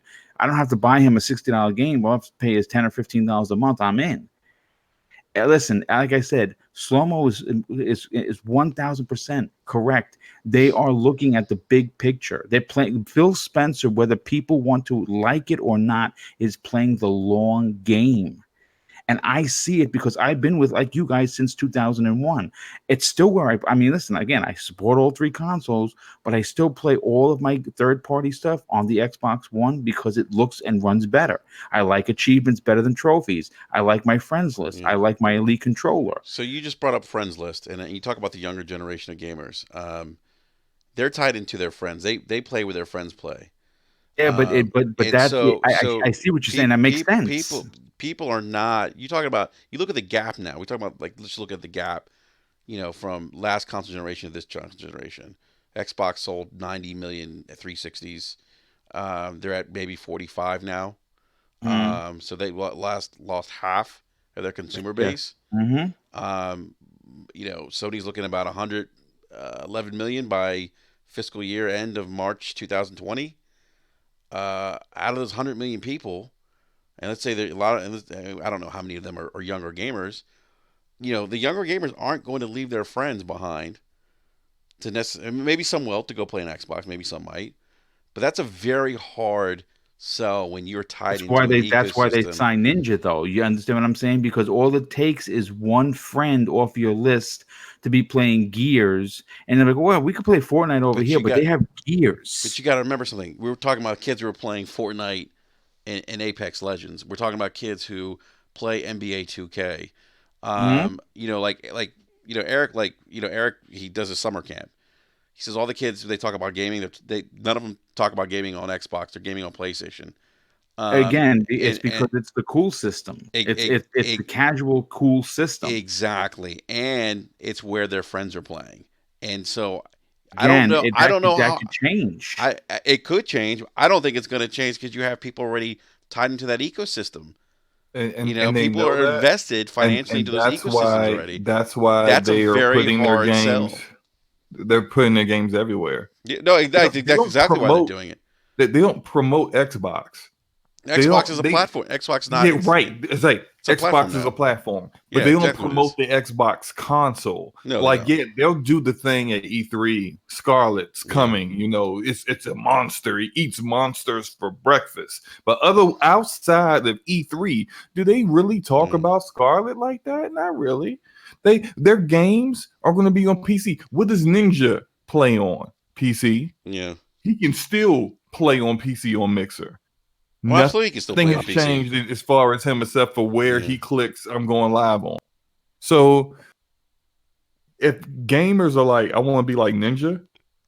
Ninja's not playing on Xbox. They talk about getting building up their own gaming rig to play on that. And you know what? Microsoft don't care. Yeah, That's don't. What they want. If I tell you, Microsoft could get Game Pass on Switch and PlayStation, they would do it in a heartbeat. They would actually do it. Yeah, we already know that. Yeah, I wouldn't fault them because I would do the same thing because now you're getting your service in front of as many people as possible. And I will say this, I will say this, they are in a better position in terms of and because I don't want you guys to think that I always hate on everything Microsoft does. I do give them credit. I do think that xCloud is a better proposition right now than Stadia.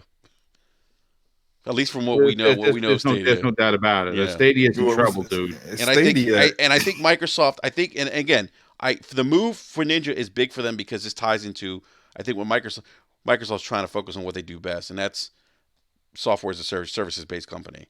And I think that's smart for them to play to that, their strength. And I think that's where things like Game Pass and xCloud come into place. Thank you, Enrique. I appreciate that. No, it's true. I mean, that's, but again, going back to 2002, there was a time when they were doing all of that and then some, and that's the Microsoft that I miss, and maybe it's changed. And hopefully they're going to be coming back soon. And I hope that, and I hope they. And the other thing too, the other reason I'm critical of them because it's like your kids. You love your children, right? But when they mess up, you want to whip that ass. You want to let them know what time it is, But you do it out of love. You do it out of love. It's just like your kids, though. You can't expect your kids to make a dramatic change when all the children when the children been allowed to just be how they want to be. We let Microsoft get away with this way too long. Now all of a sudden everybody wants to jump down their throat when they're making positive changes inside the company. But what happens is that's great, but people can't identify with that because it doesn't resonate with them. And when you hear Sony saying next console generation, and when they see Sony, they know, hey, if I pick up a PlayStation 5, I know I'm getting a God of War sequel. Why shouldn't you pick up? You should pick up a PS5 anyway, though. I'm getting, listen, but people when they're thinking about why I want to pick up a game, people buy consoles to play video games. So I can tell you one thing about what you're saying. Right, I could tell you something right now. 85% of the 100 million consoles sold are not buying a PS5, not even in the first 12 months. No, because they're hardcore. $500. Because the hardcore gamers are the earliest adapters of. They're the 10 and 15% on both sides of the aisle. Yeah, And all this conversation about Microsoft and how they're going to be doom and gloom, they're going to sell out of Xbox Scarlet's next generation when they first come out. It's going to happen. I'm sure they will. They're going to sell. They're not going to come close to Sony though, because Sony just has more worldwide appeal. And we're going to have the same conversation. That's why they're doubling down on xCloud, because they'll be able to. You got to remember the Asian communities on the other side of the world do not support home consoles anymore. That's why the Switch is killing it over there, because it's portable. Yeah, I think Sony. I think Microsoft globally. Yeah. I think Microsoft globally is trying to attack that market because they're going to, and they see an opportunity. I mean, Sony's not really there from that standpoint. I mean, that's Nintendo's bread and butter, you know. But I also think Microsoft got their eye on as we could make fun of Stadia, but I think they got their eye on Google. It would surprise me if Microsoft looked at Google Stadia more as a competitor than maybe they do Sony to an extent. They do, because it's a service, and they want to destroy all services. Yeah, I think they know what they know that sting. You know, when Ballmer was laughing at, you know, the iPhone and missing out on the mobile market in the OS, you know, that still left a bad taste in their mouth. Yeah, because that's a service they lost. Yeah, there was a missed opportunity for them. So, like I said, I've said it before and I'll say it again. I played it, I used it, I was very impressed with it, and I think it's going to change a lot of people's opinions because, like I said, it's not something that we're all going to play. Like we're not going to be racing to go sit in our car to play a game on a 4-inch screen when you have a 65-inch, OLED. You know what I'm saying? Which I don't have yet. I'm saving up for. But what would I rather play on is, of course, the big TV. But if you're somewhere like a plane in traffic that you're not the driver, obviously, or other different areas, you could logistically pick up your game, leave your house, and play right where you left off, even if it's a 10 or 15 minutes, come back to your house and you pick it up right then and there. If it works seamlessly like they're saying, and it looks like it's going to, they are going to, again, this is going to give people who've never played an Xbox, who don't want to spend the big bucks to get this service. And then when you couple that with the Xbox Game Pass in there, 200 plus games, all first party games in there. Like I said, I'm willing to sit and just watch this whole thing that they're building transpire. It's taking time. Sure, it's slow as hell, and a lot of people don't like that. I hear you. But it's once it forms, they're going to pull out that sword and they're going to be cutting the industry in half. Freaking Brap got me feeling like a quadrillion up in here with all this.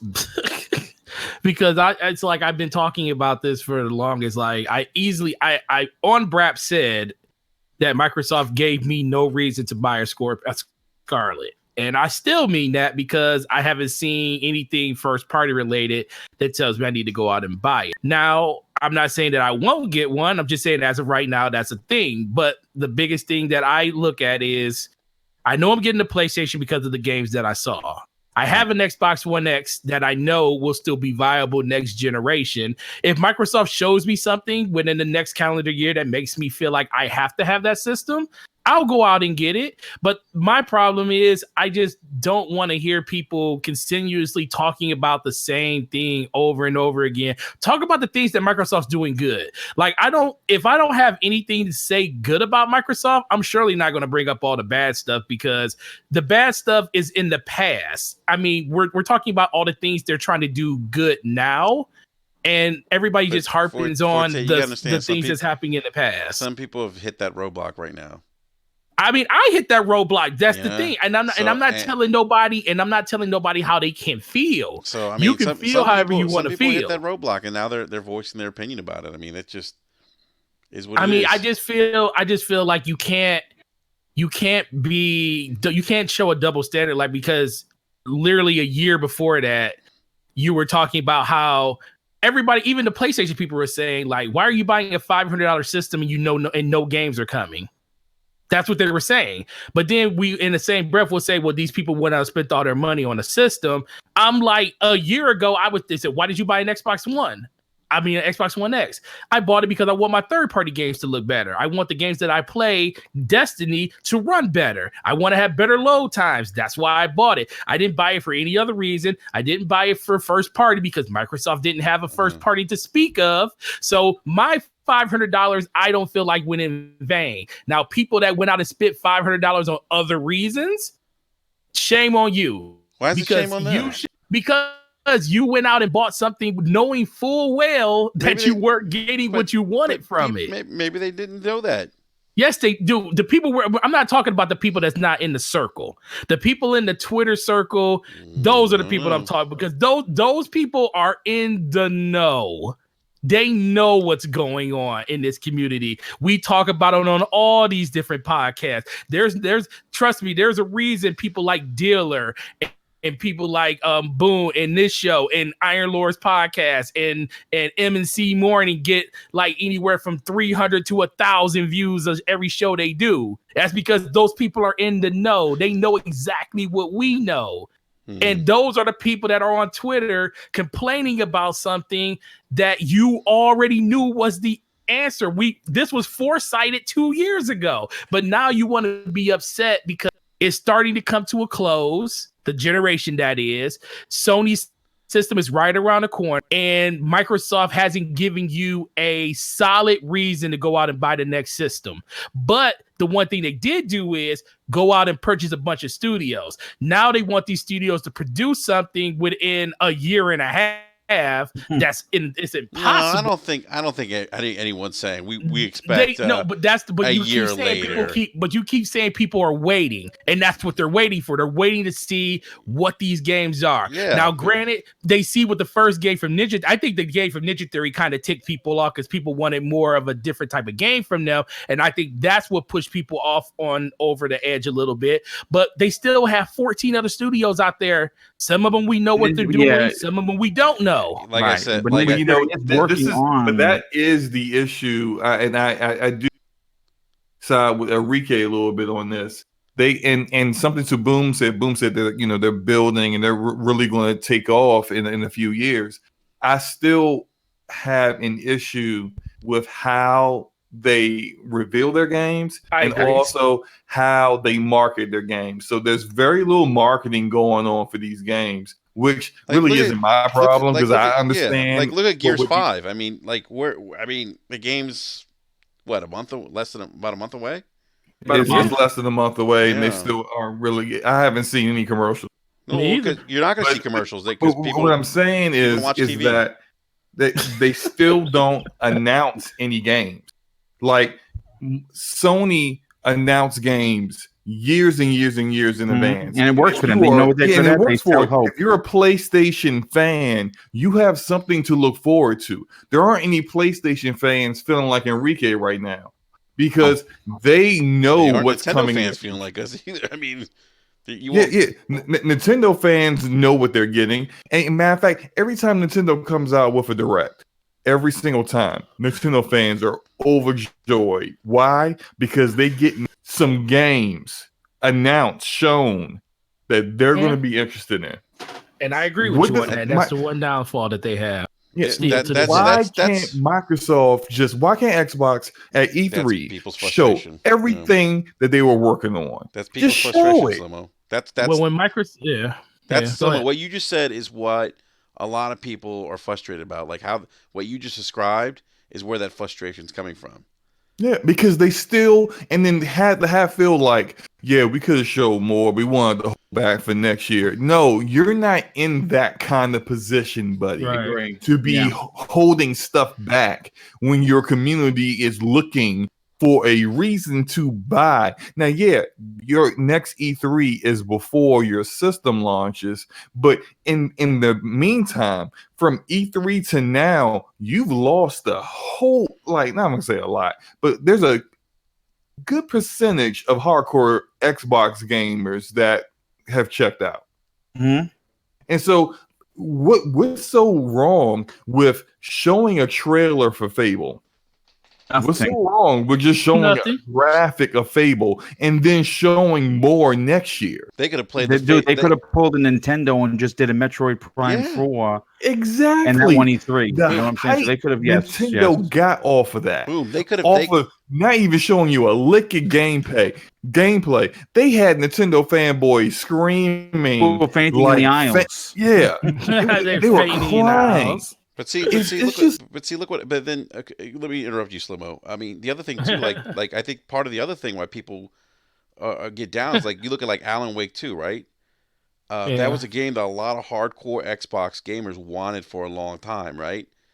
And then they look at like Sony and Nintendo, and they say, wait, they see that Sony's listening to their hardcore crowd. You know, they see that Nintendo's listening to their hardcore crowd and delivering the games that they've been asking for. So that kind of plays into that frustration. It's like, geez, wait a minute, like guys, like Alan Wake was a great game. Um, we like Alan Wake 2. We know the developer wants to make it. Sam Lake has come out on many occasions and said we had a prototype running. We want to make it. And then they let the rights expire. And I guarantee you know what's going to happen? Sony's going to come out at E3 next year. Maybe not next year. And they're going to walk out with Sam Lake and they're going to announce Alan Wake 2. And people are going to lose their shit. People are going to lose their And shit. that would be. I mean, listen, they fit the mold of what Sony does. Yeah. Single player, story driven, adult themed games. So people, and yeah, I don't mean to rush you, Boo, but people feel like that Microsoft just doesn't listen to the community per se. And examples of this are like Alan Wake 2. You know, and so they feel like, geez, like, you know, like there's all these, a lot of us have been asking for MechAssault for a long time. You know, MechAssault was one of those games on Xbox Live, and it was actually a game that reviewed very well. It was very critically well received by the gaming media at the time, and nothing, you know. And that game fits well into what Microsoft's trying to do with Xbox Live, multiplayer, play with your friends, you know, nothing. Anyway, Slim, I know I cut you off, man, but I'll let you finish. Just wanted to chime in there real quick, man. Yeah, all I'm saying is that they still haven't learned how to address this community and how to silence the talk, and that is apparent and to me in how Phil handled the criticism from the hardcore gamers He on unfollowed Twitter. people. He He unfollowed people. He even unfollowed people in a way to let them know that he unfollowed them. Like he unfollowed them, followed them back, and then unfollowed you. So you would see a notification that, wait a minute, Phil just followed me, but he was already following me. Then you look and he's like, he's not following me anymore. What happened? And it's just like when that's your reaction to people saying that your show was a disappointment. Yeah, you may have put a lot of thought and a lot of hard work into that. But you knew ahead of time what people were looking for. Like we had a brat like a week before, and Rand was on Randolph Thor. Yeah, Shout out to Rand. I remember that. And I knew then. I knew that. Because, yeah, you could tell. Yeah, because I'm not saying Rand is in Phil's ear, but based off of how and he knows Phil, and based off of how he was talking, I was like, yeah, this is about to be a big disappointment. Yeah, he was kind of like temper expectations, everyone. Yeah, because I was saying to me, it's a L. Excuse me, it's a L if I don't see Fable. Because we've been talking about Fable for almost a year and a half now. At this look, we've been talking. I have not heard of a Sony game, a PlayStation game that has been rumored to be in development for a year and a half and not get any announcement yet. What's the purpose of holding on to? You're not going to cancel it because you didn't cancel Crackdown. So just, I got to be honest with you. What I thought was unless going there's to no happen. Fable game. Come out on stage and I thought the head of Playground Games was going to come out and say, listen, folks, here's the thing. You guys have been wanting it. We know that you want it. You've been asking for it. We don't have anything to show. We are not anywhere close to where we want to show anything, but we want to just get you a little excited to let you know officially that Fable 4 is a Fable the next Fable in the franchise is in development, the people would have been going crazy. They didn't even have to show a screen. Just tell us who's making the game. See, that's the one thing about Microsoft's is their messaging is always bottled. It always seems a bottleneck. You know what I'm saying? Like we know what I think we're all pretty, open about what we want to see, and it always seems to get messed up, man. I don't know why that is. They definitely have a messaging issue. And listen, again, we could be here at 3 o'clock in the morning talking about their messages and why it failed. But boom, but it's that's part of the frustration like that a lot of people have. and I agree. And it's just like I think for a lot of people, it's just hit a boiling point. Like my man Double M, I keep going back to Double M, who I've known for since 2001, 2002, and I would never guess in my life, man, this guy. He wore the Xbox brand with pride, man, and I can't believe hearing what he's saying now. He's like, and it's fascinating to me. It's also concerning because I want them to do well because hey, we don't want Sony to be by themselves, right? Because they'll tell us to go out and get 2 jobs. We don't want that. We don't want that. Competition's good for the industry, and I think we want all. Like me personally, I want all of them doing well because they're going to push each other in terms of, putting out good content. Because that's why we do what we do, play games. So, right. Anyhow, I agree. Geez, guys, we're at the 3-hour mark almost. That's because it's the best stream we ever did because it's on Discord. Yeah, OBS Discord. Yeah, apparently we sound great. Yeah, I was listening to you guys before. It sounded just like you were doing it on Hangouts. Nice. You would never know. Nice. Well, that's awesome, man. Well, boom, man. Hey, I know it's late, man. I appreciate you coming on board, man, and hanging out with us for a little bit. Great discussion, guys. I appreciate everyone's point of view. But boom, man. Thanks, man. Thanks for coming in, man. It was a welcome surprise. We got to get you back. It's always great to hang out with you guys. You guys are 3 of my favorite podcasters. So we always work. We all seem to work well together, and I like that. And like I said, at the same time, I was staying up past midnight to write anyway, and I've been writing as you guys are speaking. Because like I said, this is when I put these shows out, I put myself in the shoe of the person listening, and I want to make sure that. I'm not wasting anyone's time. If I, what I'm saying, so that's why I'm up past midnight 3 times a week writing because I want to put on a good show. But this was great. This was unexpected, but this is a lot of fun. Yeah, definitely. People don't understand how much work you put in, man. Boom's the hardest worker in the business, man. That's why you put out great content, man. I mean, you really put out really solid shows, man. So appreciate that. Thank you. Yeah, each script is 4,000 words plus, and yeah, it's like this one is already at 1,400. Nice. Well, boom. Thank you again, man. Please, if you guys in the live chat haven't checked out Double Barrel Gaming, please check out Boom's channel, man, on YouTube. Great Appreciate content. That. Thank you. Great content. And also do us a solid. Subscribe to Slow Mo Backslap on YouTube and Gaming Forte as well. And everyone in the live chat, thank you guys for hanging out with us. Definitely appreciate it. And we'll catch you guys on Wednesday for our regular scheduled prep. The real show. The real show, exactly. Not the real show. Not the 3-hour rant / OBS YouTube test. We can't get out of that one because the whole team. Yeah, exactly. Last time we could get out of the Wednesday show because the whole team was here on that Monday. Man, that Monday we went like 2 hours. Supposed to be a rant, remember? Yeah, it was supposed to be a rant. It turned into a 2.5-hour show. Yeah. All I saw was Enrique tweet out said, "Hey, basically, if you want to see Brap, you go look at the last show we did on Monday." Yeah, exactly. Go look at the last show Monday. Yeah. So, yeah. Hopefully, we got some more gaming topics to talk about on Wednesday. It's kind of a slower. Yeah, dude, I've been looking. I've been pulling some stuff that just would not be. They'd be like 3rd-tier conversations because there's just not a lot going on right now. It's really, really dry. Yeah, like Cyberpunk having a plus mode on it. That's like the biggest thing that's going on right now. Wow. Other than Fire Emblem being fire. You ain't put 10 hours. The reason why I've been so quiet. Yes, I put in 10 hours. Okay, well I'll leave you alone now. Yeah. I've been so How's quiet Spider-Man's because I've forte? been playing this. Huh? How's Spider-Man? I actually got through the first the first boss, so I could tell you that much. I like it though. It's a good I mean, I game. always like. It's I a good knew I was game. gonna like it. I just gotta force myself to play games sometimes. Yeah, that's a good game. Destiny has kind of spoiled me. Yeah. Mojo Blues is the live chat as well. Listening to you guys. Graphic God gave me an OBS Discord crash course. Yes, he did the same for me. Big shout out to Graphic Yeah. God, by the way. He's a Yeah. big help.